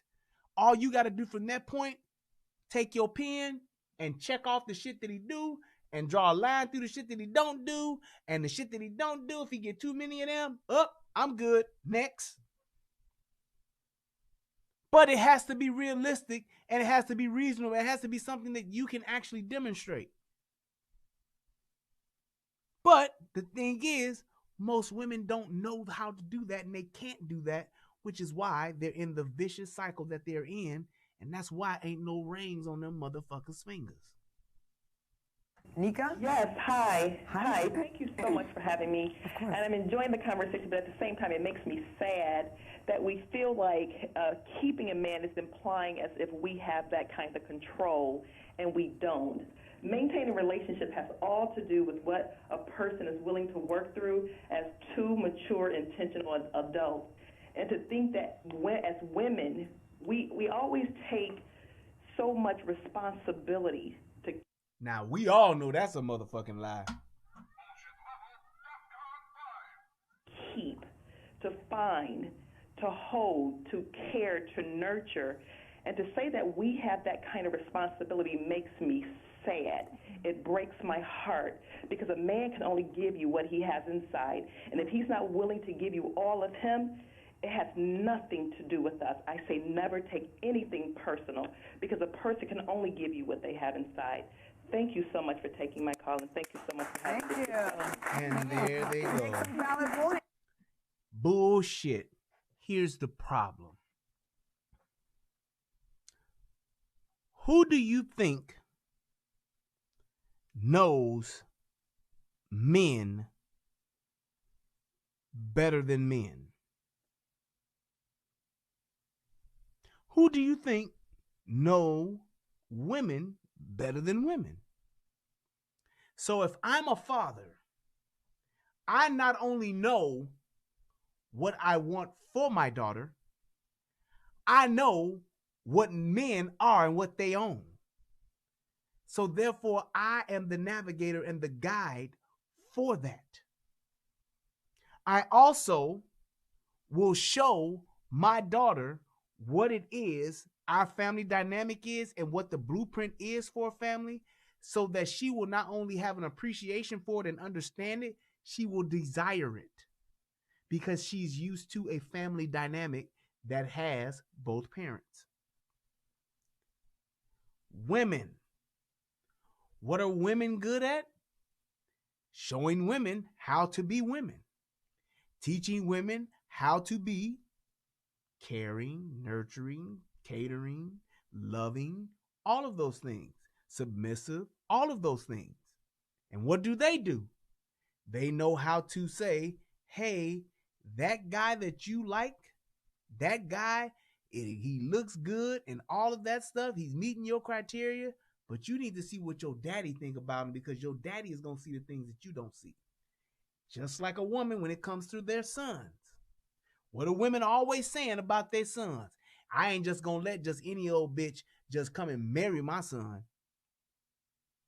He can fuck him, but when they come to marrying, shit. That's exactly what they are. Why? Because they're selfish and they're jealous. And they don't want nobody to take that baby boy away from them. They don't. So they are more vigilant when it comes to women, and they spot out ain't shit women. That bitch, they ain't about shit. That bitch can't do nothing. They the ones that test a woman to see if she can cook, if she can clean, because young men ain't doing nothing but looking at the woman for how fine she is, what she can do for me, how she make me feel, how she suck my dick, all that kind of shit. So we not thinking about, can she cook, can she clean, can she take care of kids, is she nice, we not thinking about that. But that's what a mother does. She goes and looks to see, is this bitch gonna come and try to find out the way that I cook for him so she'll know what he likes so she can cook that shit for him? Is this bitch gonna try to do this bitch know how to wash clothes and fold clothes and all that kind of shit? Can she sew a motherfucking button on a shirt? Do she know how to clean a bathroom and sanitize a bathroom and all that kind of shit? That's what a mother's gonna do, because she's gonna be looking out for her son from a care perspective. Can she take care of my son? Or is my son gonna have to buy everything and pay for everything for this bitch? Because then she just using him. That's the dynamic and the role that shit is, right? Can she sew a hole in the sock up? If she's a hole in the sock, can she sew it up? Or she gonna tell him, Raekwon, you need to buy some more motherfucking socks? Or is she gonna say, hey baby, I saw that your sock had a hole in it. I sewed it up until we can get some new ones. I don't know if you can get some or not, but if you want me to just go ahead and buy you some new ones, I can. But I did sew these up for you. I know they're your favorite ones. Is she that type of woman? That's exactly what she gonna look at. And a father, he's gonna oversee it all. He gonna know if his son, hey, that's a good woman there, man. I see how she take care of you. She there for you. She's out for you. She ain't just trying to get shit from you. She's trying to give something to you. And it ain't an STD. You understand what I'm saying? Those are the things that fathers do. We have that gift. Just like, here's an example. Mothers and women in general, they are able to multitask. A woman can be on the phone, cooking some shit in the kitchen, and she can also be thinking about what she gonna do when her man get home, what she gonna do to him. She could be thinking about all that shit at one time. Washing some clothes, stirring up a cake, and making sure her kid ain't motherfucking sticking his finger in a socket or something. She can multitask like that. Men, we are taskers. Cut the grass, I'm gonna cut the grass. All right, after I cut the grass, I'm gonna edge the grass. After I edge the grass, I'm gonna get the leaf blower, blow away the grass. Then I'm gonna put the lawnmower up. And that's what I'm gonna do. And after I do that, then I'm gonna go inside, I'm gonna mop the floor, take out the garbage. That's what we do. We don't do 5 or 6 different things. Just like most of the time, even with like my wife, she is good at cooking and washing dishes at the same time. When I cook and I leave that shit in the sink. But she's good at that. She will be cooking and washing her dishes at the same time. I can't do that. I'll fuck some shit up. Now, I can't cook now, goddammit. But I just don't do it like that. I just don't do it like that. But that's just the difference between men and women and what we bring to the table. Women need to stop trying to match men and literally try to just be who they are in their own thing and excel at that. Stay in, and I know this gonna sound misogynistic and it's gonna sound like I'm a chauvinist and all that, but if you stay in your lane and master that lane, then can't nobody fuck with you when it comes to those things that you do, because only you can do them the way that you do. Same thing for men. You don't hear men trying to say, shit, I'm a mother and a father. I'm a father and a mother. Shit, that motherfucker need to give me a Mother's Day card too. Shit, I'm a single father. I'm the mama too. You don't hear men saying that. We don't give a fuck about that. Women do. To the point to where they even have Father's Day cards for mothers. But our society puts it on us. If a woman's not married in her 30s, 35, it's like something's wrong with the pussy. Something's wrong with her. She's crazy. Exactly. She can't keep a man. But maybe you gave... Well, first of all, there is no magic trick to keeping a man. You can't keep a man if he doesn't want to be kept, period. Because you can do everything right. Yeah, so I say that loosely because it's like if you get with a guy, the ultimate goal is to meet somebody who wants the same thing as you. And that's hard to do because you have men who come up to you with so much bullshit from the front. If we come into the game at the beginning like, I want this, and he happens to want the same thing, then it's beautiful and it's easy and it's gonna click. I'm just laughing at the side eyes that some of the fellas are doing. Are they giving it to me? Yo, they are side eye emojiing it right now. But there's no questions. Because a lot of the times when we think we're talking to these men and we're telling them what we want and they're agreeing, 9 times out of 10, it's usually they're agreeing to get into the pants. You have to. That's when you just have really to. Hard their actions will tell you. You have to just pay attention. I wish they stopped lying about it. A lot of them are good at hiding. Y'all need to stop lying about it, because just as I hate the fact that there's this fucking, we have this fucking narrative that men like and want sex more than women, and that's so not fucking true. Women try to make it seem like they, you know, well, we don't want sex like men do. Men be the ones that's always just trying to get it. As much as we trying to get pussy, y'all trying to get dick. And the fact that y'all just go about it a different way to some degree, because there's a lot of y'all that's hoes just like men are hoes. Some of y'all just go out about it a different way. Y'all try to make it seem y'all just do it. Matter of fact, it ain't a different way. Y'all just fucking deceitful with the shit. That's all it is. Let's call a thing a thing. Women are just more fucking deceitful, they or discreet or sneaky with how much they want to fuck, and men, we just not. We upfront with it. It's literally biologically just not possible for us to want to have sex all the time and y'all not. It's not possible. There is no way that y'all would have the ability to orgasm and to have a clitoris and to have all of those nerves for that stimulation. And just like men have it, even though it's different, it's the same thing, but it's just pushed in a different way and the other one pushed out in a different way. That's all it is. There's no way that nigga we would both be built like this and y'all don't really be on that like we are. That's bullshit. Women will climb through windows and sneak out they fucking houses and hop in cars and shit like that with men just like men do. Women will sneak out and motherfucking run away from home to go fuck some old ass nigga just like a man will sneak out to try to go pick up some young ass girl to fuck the shit out of her. So it's the same goddamn thing. If y'all would stop trying to be so fucking fake with the shit and keep the shit on a even keel and just be upfront with it, it would make the relationships go so much smoother. Shit would be so much easier. But y'all too busy dangling pussy to try to make it say, well, I don't really want this, but if you want it, then you really need to like do something really, you know, substantial to where you get it. But then the right nigga come along at the right time and be like, hey, bitch, and you like, here, take this. What's this? This is pussy. Take it, please. I like how gangster you are with it. You're such a thug, such a bad boy. I just want to be told what to do and mistreated and just fucked by you.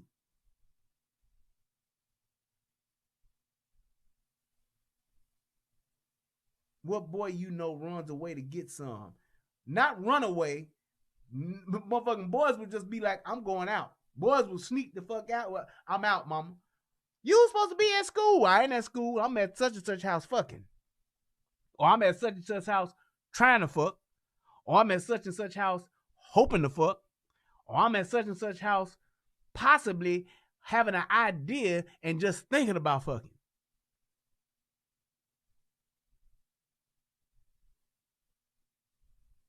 So now I don't think boys are sneaking out their motherfucking bedrooms late at night, but they damn sure are aggressively seeking it.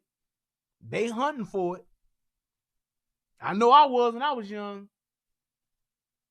Motherfucker couldn't tell me shit. I'm getting dressed, getting my motherfucking clothes on, putting on my colognes, putting on that brute splash on. Hoping that a girl would be like, oh, you smell so good. Come here, girl. Yes, I wore brute. That's what we did.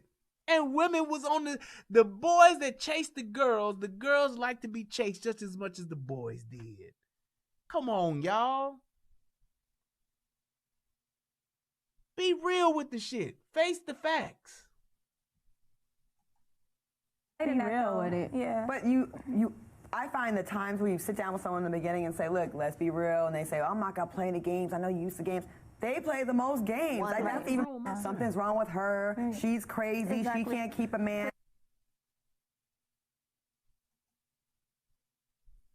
We always take so much responsibility to keep, to find, to hold, to care, to nurture. And to say that we have that kind of responsibility makes me sad. It breaks my heart because a man can only give you what he has inside. And if he's not willing to give you all of him, it has nothing to do with us. I say never take anything personal because a person can only give you what they have inside. Thank you so much for taking my call, and thank you so much for having me. Thank you. Is this shit low for y'all too? But our society puts it on us. If a woman's not married in her 30s, 35, it's like something's wrong with the pussy. Something's wrong with her. She's crazy. She can't keep a man. But maybe you gave... Well, first of all, there is no magic trick to keeping a man. You can't keep a man if he doesn't want to be kept, period. Because you can do everything right. Yeah, so I say that loosely because it's like if you get with a guy, the ultimate goal is to meet somebody who wants the same thing as you. And that's hard to do because you have men who come up to you with so much bullshit from the front. If we come into the game at the beginning like, I want this, and he happens to want the same thing, then it's beautiful and it's easy and it's going to click. I'm just laughing at the side eyes that some of the fellas are doing. Are they giving it to me? Yo, they are side eye emojiing it right now. Oh my God. Questions because a lot of the times when we think we're talking to these men and we're telling them what we want and they're agreeing, 9 times out of 10, it's usually they're agreeing to get into the pants. So you have to. That's when you just have really to. Hard their actions will tell you. You have to just pay attention. See, I wish they stopped lying about it. A lot of them are good at hiding that. Real with it. Yeah. But I find the times where you sit down with someone in the beginning and say, look, let's be real, and they say, oh, I'm not gonna play any games. I know you used to games. They play the most games. Like, that's even part of the game to disarm you. Right. That's not true. We learned the game from being manipulated by y'all at a young age. We learned the bullshit. We learned how to play the game, how to be on the fuck shit, how to tell you what we want, what you want to hear. We learned that shit from y'all. We learned it from y'all.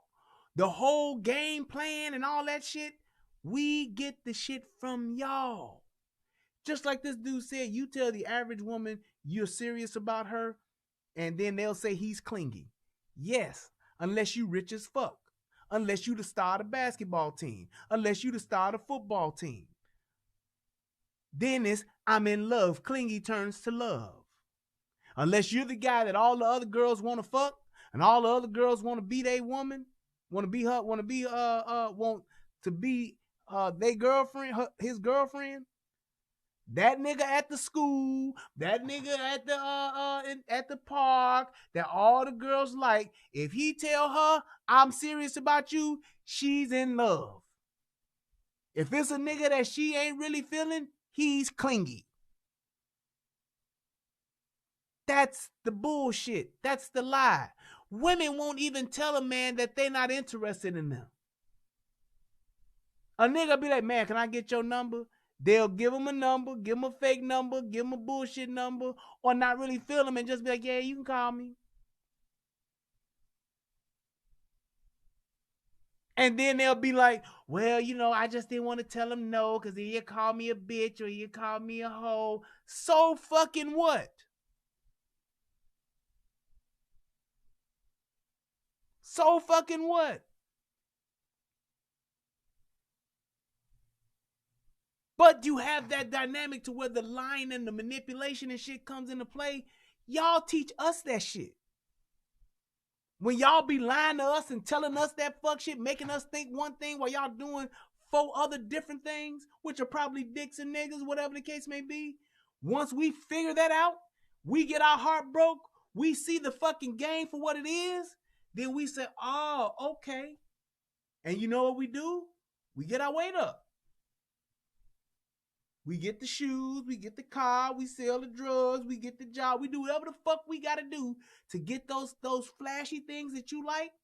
And then we not only see that you like us now, but you and your friend like us. You and your cousin like us. You and your sister like us.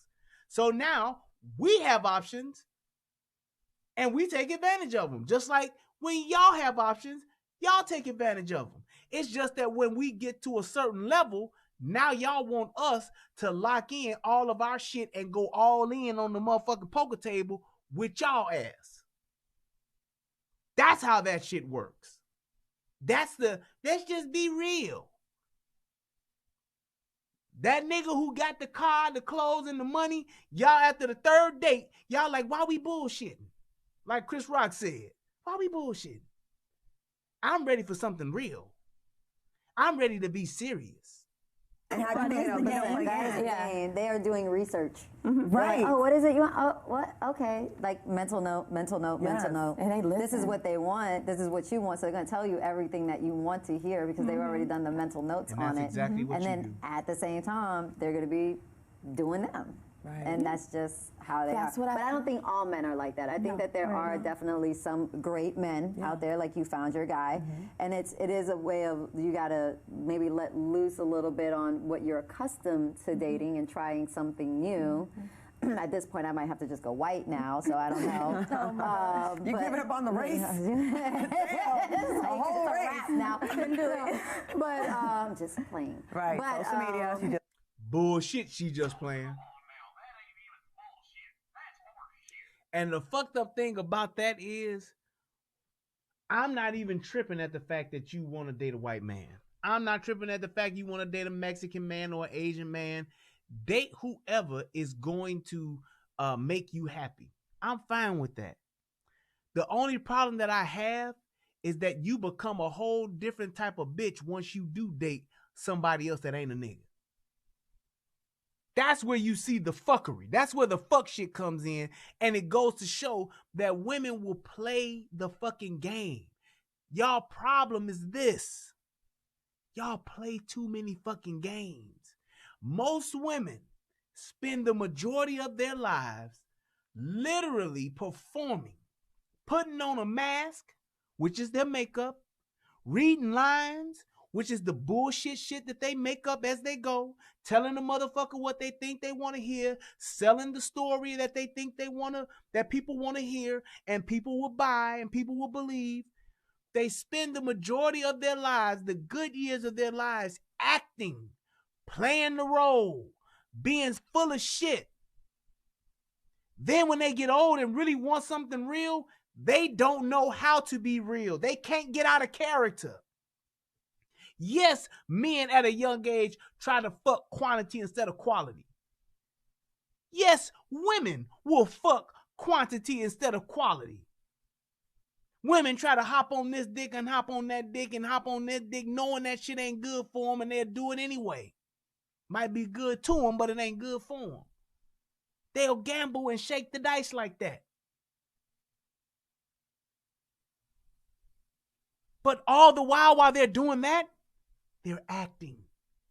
That bad boy that they with, they're playing the role that they think he wants them to play so they can be with him. That basketball star, that nigga that might go to the league, They're playing the role that they think that he wants them to play. And they literally spend a majority of their life being something that they're fucking not. And that's why when they get older or they get married 5 or 6 or 10 years later, they get fucking burnt out from acting in a character that is not them. And they begin to hate and resent the fact that they're doing it and that they've done it. The problem is, you stupid motherfuckers, and I hate to call you stupid, but I got to in this situation. Who in the fuck plays a role for years? Who in the fuck plays a role for months? Who in the fuck portrays to be something that they're not, to lock in with a motherfucker only to then get tired of being that and say, huh, I want to do something else now, and I want everything else to conform to what it is that I'm doing. It's a stupid, unrealistic request to have. It's an unrealistic expectation to put on anybody. And you always wind up doing it to not only the man that's in your life or the men that's in your life, but you also do it to the children because they suffer the effects of you blowing shit up once you get tired.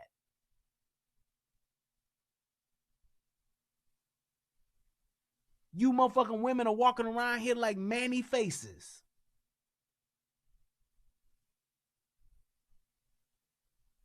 You walking around here with all these different masks you put on. Oh, I'm gonna put on the confident. I'm gonna put on the first lady wife when I go to church. I'm a first lady now. Oh yeah, when I'm out with my girls, I'm gonna put on my slut mask. Oh, when my parents come over, I'm gonna put on the good wife mask. When his parents come over, I'm gonna put on the I can't stand his fucking mama mask.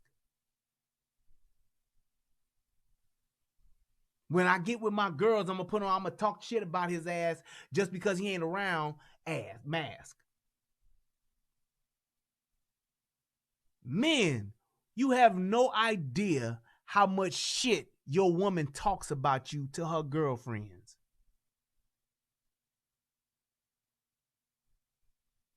You have no idea how much shit women talk about your ass to their girlfriends, to their sisters, to their mamas. Straight throwing your ass under the bus. All the while they living off of you, living on your good graces, living on your good check, living on your whatever the fuck you got. That's cool, but then I'm going to talk shit about him when he ain't here, when it's just me and them. But you in love. Do you know how fucked up that is?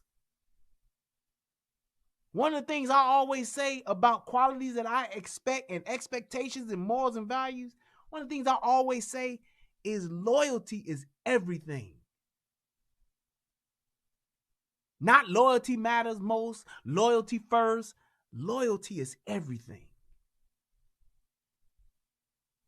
Kingdoms have been built and kingdoms have been broken because of loyalty or lack thereof. If women were more loyal, not to men, but to fucking family, we would be a lot better off.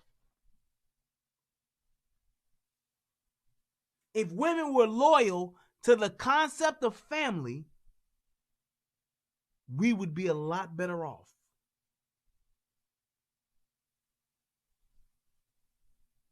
Think about that.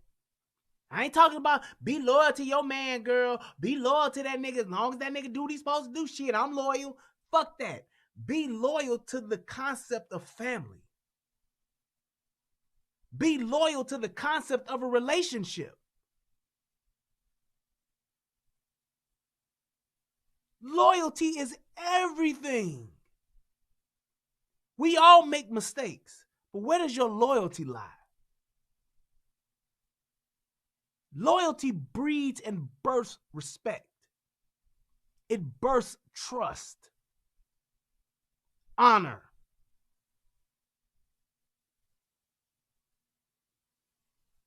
Commitment. honesty.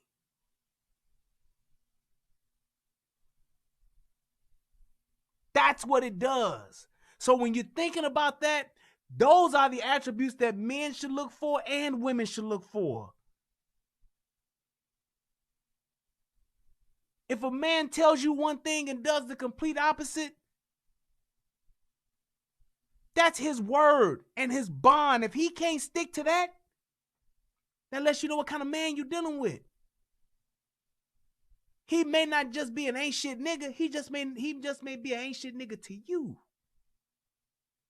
Same thing with women. That woman that tell you they just want to be with you and y'all together and it's just y'all two, that first time you see that bitch do some side-eye, some sideways shit, she ain't loyal to you. Fuck that. I got raped when I was young. That's why I have a problem just talking to men. Bullshit. As an adult, you do adult things. You make adult choices. Loyalty is everything. If we started being loyal to the concept of family, start putting family first, family over everything, you would make better choices. You would raise better children, and those better children would make better choices. And then those better children that make better choices would have better families, and they would make better choices, and they would have better families, and you would literally have true, strong family dynamics. When we gonna get to the point to where not having a father in the house is unacceptable? It's just, you know, you do have to give up.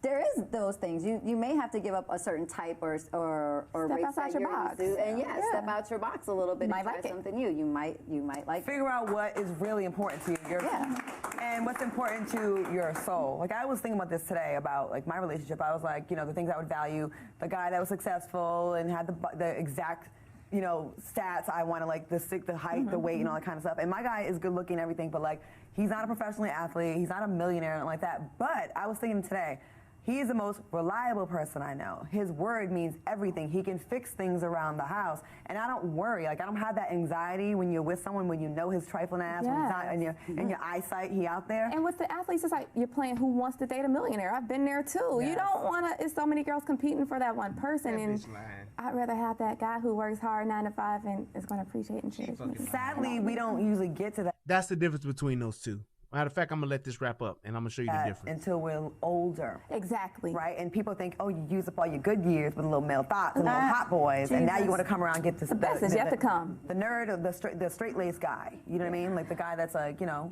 Yeah, and I've heard some of the good guys. She like, what? I'm like, huh? Jesus, what? No, this After you get dogged out, you want to go back to the nice guys. No, I've never dated a nice guy. You have never? Ever. Wow. Ever. Every single one was an asshole. And that's the point that I'm making is just what she said. You look at what she's saying as far as the guy that she's with now. She done played the field. She done dated the athlete. She done dated the millionaire. She done dated the rich motherfucker, because what comes along with that is I'm gonna fuck other bitches. Every woman want a basketball player. Well, here's the truth about basketball players, ladies. Number one, if you fine enough to get one, that's awesome. But there's always somebody's finer. There's always somebody that looks better, got a bigger ass, bigger titties, better hair. There's always somebody that's better that's offering it up to your man. Niggas play 82 games a year. Half of those games are on the road. So half of the basketball season they spend in not apartments, but hotels. They're traveling. Now, how can you travel with your man and you got kids? You can do it to some degree, but you can't do it all the time. So what do you think? How many times do you think this nigga is really gonna say no to some pussy that's being offered to him day in, day out, after every game, before every game, night in and night out? This nigga got money. He can buy whatever he want. He can do whatever he want. He has power. He has influence. He has it all. Why do you think that he would just fuck this one motherfucking woman for the rest of his life when he doesn't have to do that? Just like that woman said, you got options. When a nigga got options, don't no woman ever want him to exercise it. Don't no woman ever want him to exercise his options. You want him to sacrifice everything and just lock in and be faithful to you. Now you have the expectation of loyalty. Now loyalty is everything. Trust is everything. Love is all that matters when that nigga got options. Now when you have options, I'm doing what's best for me. It's about team me. I do what I need to do to make sure that I'm happy, because me being the woman that I am is what matters most. I have to be strong and confident, and I have to be fulfilled in what it is that I'm doing in my life, because what I want in this life, it matters. I have to be team me to get me to where I want to be. That's all you hear. Bullshit ass cliches. When it's a nigga that's doing it, why can't men just settle down? How come men just won't commit? No, you want the motherfucker that you want to commit to you. And that motherfucker has options. I mean, I am that woman. I cook, I clean, I do all of this. But yeah, you only do that shit for the basketball player, the football player, or the baseball player. Why won't you do it for the nigga that's goddamn customer service rep at Comcast TV? Why won't you do it for the dude that's the one of the garbage men at Waste Management? Because you know why? Because the women have taken, especially black women, have taken their attributes and their skill set, and they've put a price on it to where it goes to the highest bidder. A black woman will do not a black woman, women will do anything for the right price. Women will do anything, accept anything, take whatever type of motherfucking punishment you're giving them for the right price and for the right image and for the right lifestyle.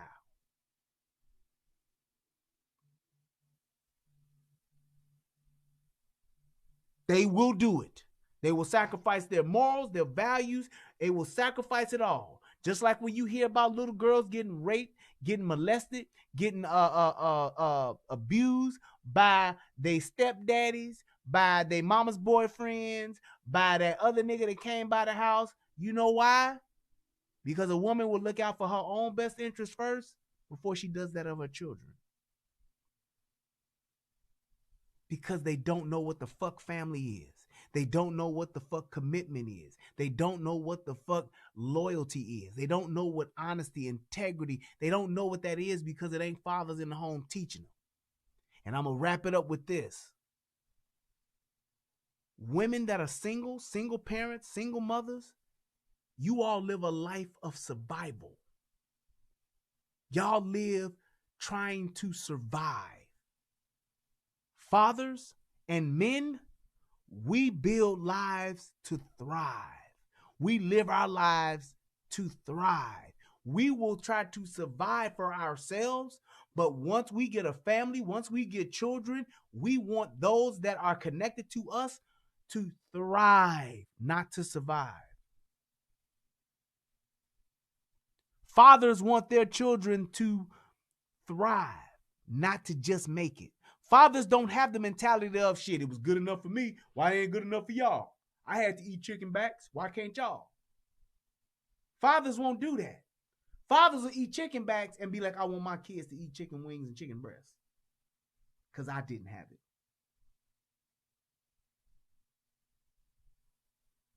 That's what fathers do. Mothers will tell their daughters, shit, girl, long as you got a wet pussy, you should never be broke. Fuck around with you. You need to go out here and get some motherfucking money. I'm tired of taking care of your ass. You ain't doing nothing but walking around here in these little ass shorts trying to be fast and shit and got my man looking at you with your fast ass.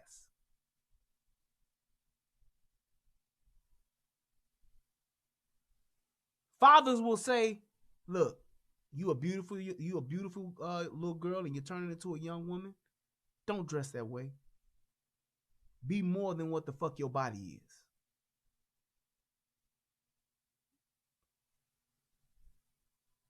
That's the difference. Even go back in the history of time. What would happen when countries would go to war with each other? Whoever lost, they would kill off the men and the sons. And what would the women do? Fuck the guys that are there. Because they didn't want to die. How many times have you heard of a nation of women fighting to the death after the nation of men lost? You don't. It doesn't happen. They didn't call it sacking the city for nothing. They was putting them motherfuckers in the sack. That's what they was doing. We win the war, we sack the city. Tackling bitches.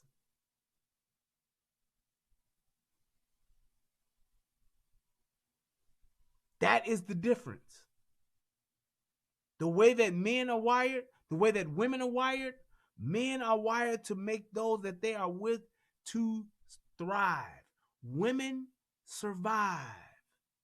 They will do whatever it takes to survive.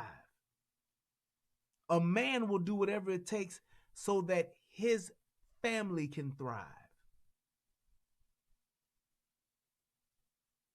Just like that story Tommy did a long time ago, maybe about 10 months ago, about that man who was out there with his kids out at the beach or whatever. He was out in the ocean or in the lake or something, and he couldn't swim.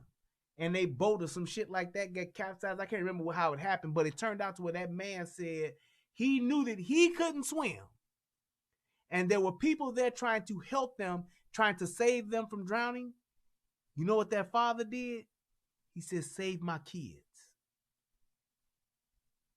He didn't say save me first. He said, save my kids. And they did.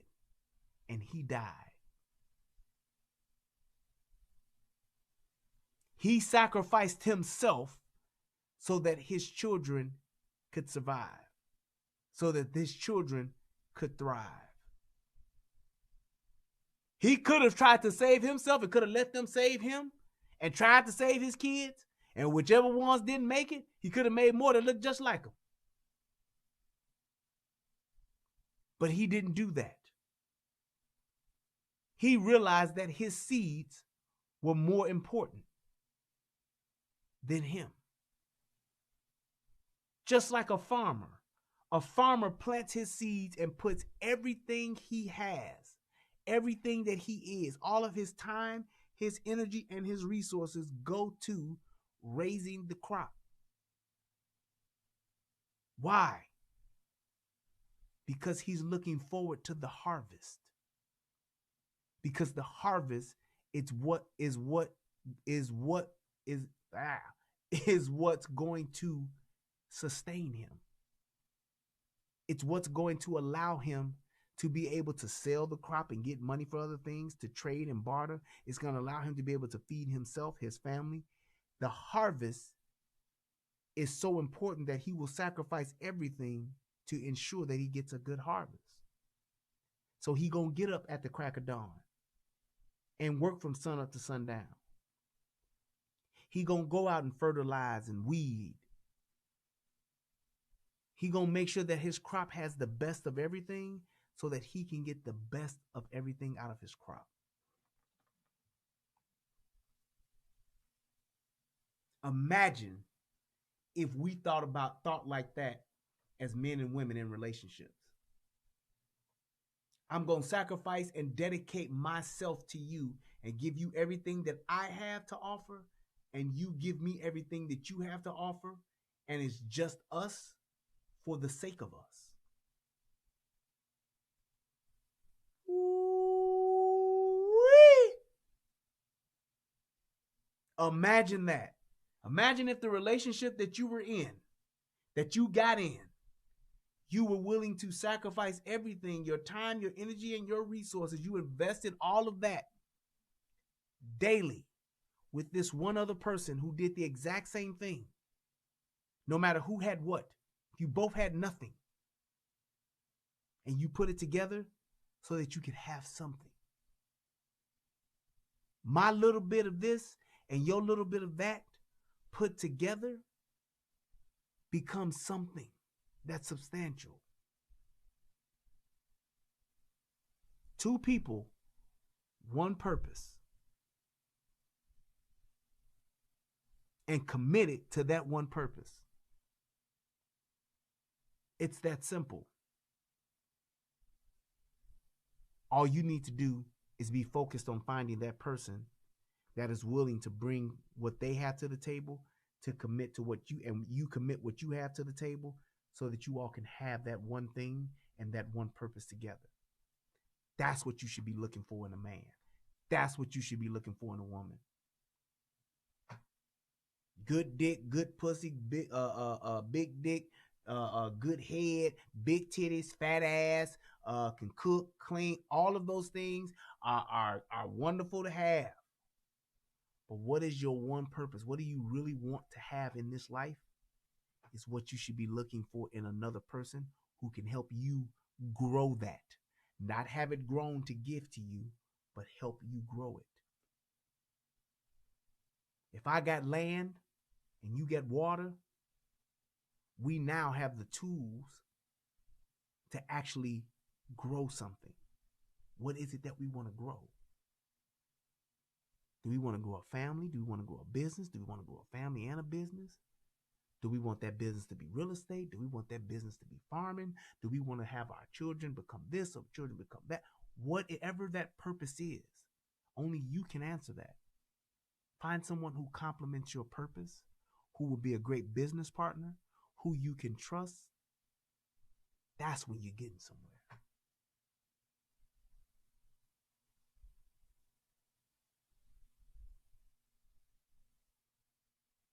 That's a nice dream that will be a miracle to make come true. Well, MGTOW, it's a hell of a statement. It's a hell of a statement to make.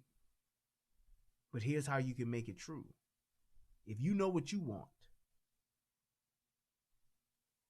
all you have to do now is set forth your expectations. People always show you who they are, man. It's about what you choose to see and what you don't want to see. A lot of times, a man will overlook some shit because he won't ask. A woman will overlook some shit because she wants money. A man will overlook some shit because he wants money. And a woman will overlook some shit because she wants dick. That's the reality of it. Isn't it kind of odd that the most oversexed group of people are the least married?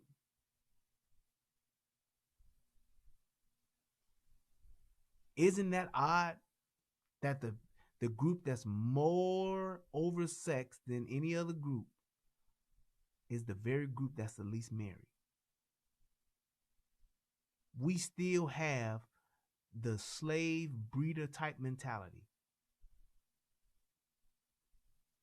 And we say we desire to have relationships and to build relationships and to have families, be wives and husbands. We say that.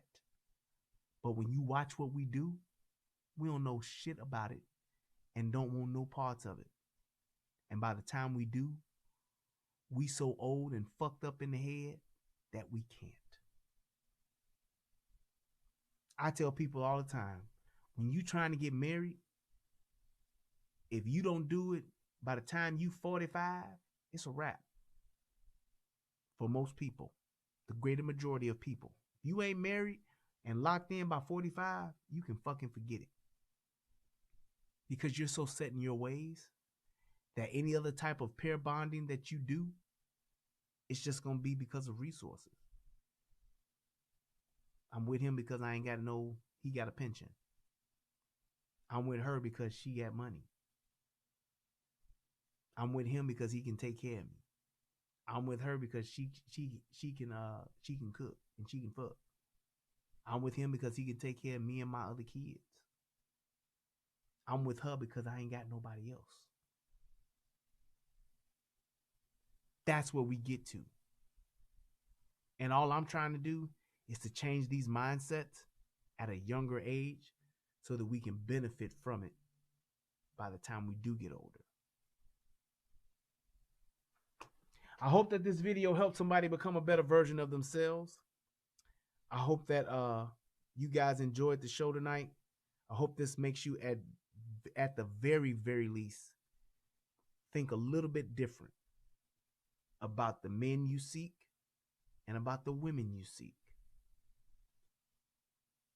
The things that we desire in each other are great to want and great to want to have. Be realistic and have purpose in what it is that you're trying to do. You want to just fuck? I get it. Young people do like to have sex. But how much sex do you want to have to the point to where you can't have a functional relationship? Do you want to just keep having sex to where all you do is manipulate people with your sex? Your most intimate embrace is used as a bartering chip for you to survive. Think about that. Think about that. Women, your most intimate embrace, the thing that you can't get no closer than letting someone inside of you. And you use that very thing to eat, to get money, to get status, to get power. You barter it.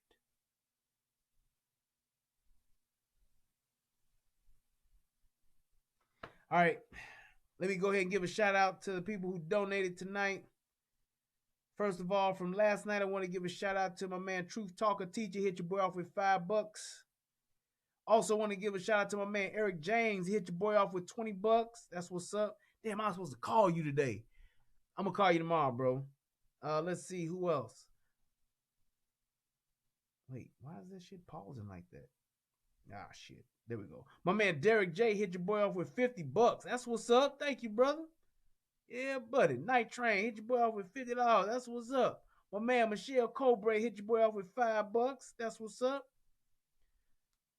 My man Davis N89 hit your boy off with $50 for sure. He said, you the man. Hey, man, I'm just trying, man. I'm trying to help somebody.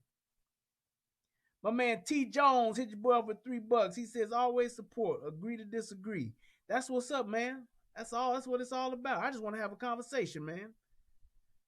My man Dwight Supremacy hit your boy off with $10. That's what's up. Thank you, good sir. Brassman Taker hit your boy off with $5. He said, us as a man gotta have it. Gotta have it. Ladies catches dick. Laugh out loud. Boy, I tell you. All right, that's what's up.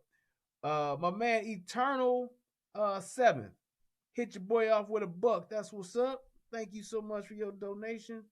My man Red Rum 1922 hit your boy off with $1. That's what's up. And also my man Nelson DKJ hit your boy off with $5. That's what's up. I appreciate that. Thank you so much for your donation. Let's see over here on the PayPal side of the game. Y'all really been good to a brother tonight. Yes, indeed. Yes, indeed. Come on. I don't know why it always take a minute for the PayPal to update. There we go. My man Dual Revis. So that was from yesterday. My man D hit me up with $4. That's what's up. I didn't want to say his name. Let's see. Come on now, open up. God damn. E Forcer hit your boy off with Dan Forcer hit your boy off with $3.33. That's what's up. Thank you for your donation. And last but not least, Menelik Asante hit your boy off with $2. That's what's up. Thank you for your donation. And my man Colonel Davidson hit your boy off with $2. Thank you, sir. He said, here's my 2-piece for the show, dude. Salute, fellow brother who wears the uniform. Wore the uniform. Yes, sir, I did. Thank you so much, man. I appreciate it, man. Hey, you guys, if y'all donate through PayPal, use the friend. Put me down as a friend so that they won't take that extra change. All right, make sure y'all do that. But hey, anybody that's watching this on the replay, please click the like. You can still hit the link, hit the subscribe button. I hope that you guys enjoyed tonight's show. I will more than likely be back tomorrow. No, actually, I know I'm going to be back tomorrow. So I'll be doing a show tomorrow too. I appreciate this. Hey, I just want to say thank you to everybody that came through and donated, offered a comment, click the like button, all that good stuff. Thank you guys for sharing the show. To anybody that I think it was somebody who was first time, Anish Parap, thank you for being a first time viewer. Hope you come back. Hope you click the subscribe button. Thank you guys. I love y'all. Y'all have a good night. I'm gonna try to get me a little something to eat, maybe play a little Call of Duty, and that's about it. Peace, and I'm out. I love y'all. Have a good night. It was. I don't know what the hell is going on with this sound, man. It's weird as shit. You see that? I'm gonna need to restart it or something, but all right, y'all. Peace, and I'm out. Thank you, everybody. Oh, hold up. Wait. To my moderators, thank you all for all that y'all do. Thank you for the time that you spend posting the links, posting the donate links, all of that good stuff in the chat. I appreciate you all. Thank you. And everybody that checked out the show last night, all the moderators that was there last night, thank y'all so much. If y'all get a chance, go to my channel and watch that show last night. It was a wild one, baby. It was a doozy. But thank you guys so much. I appreciate you guys. Thank you. And last but definitely not least, shout out to my brother Tommy Sotomayor. I love you, bro. Thank you for all that you do.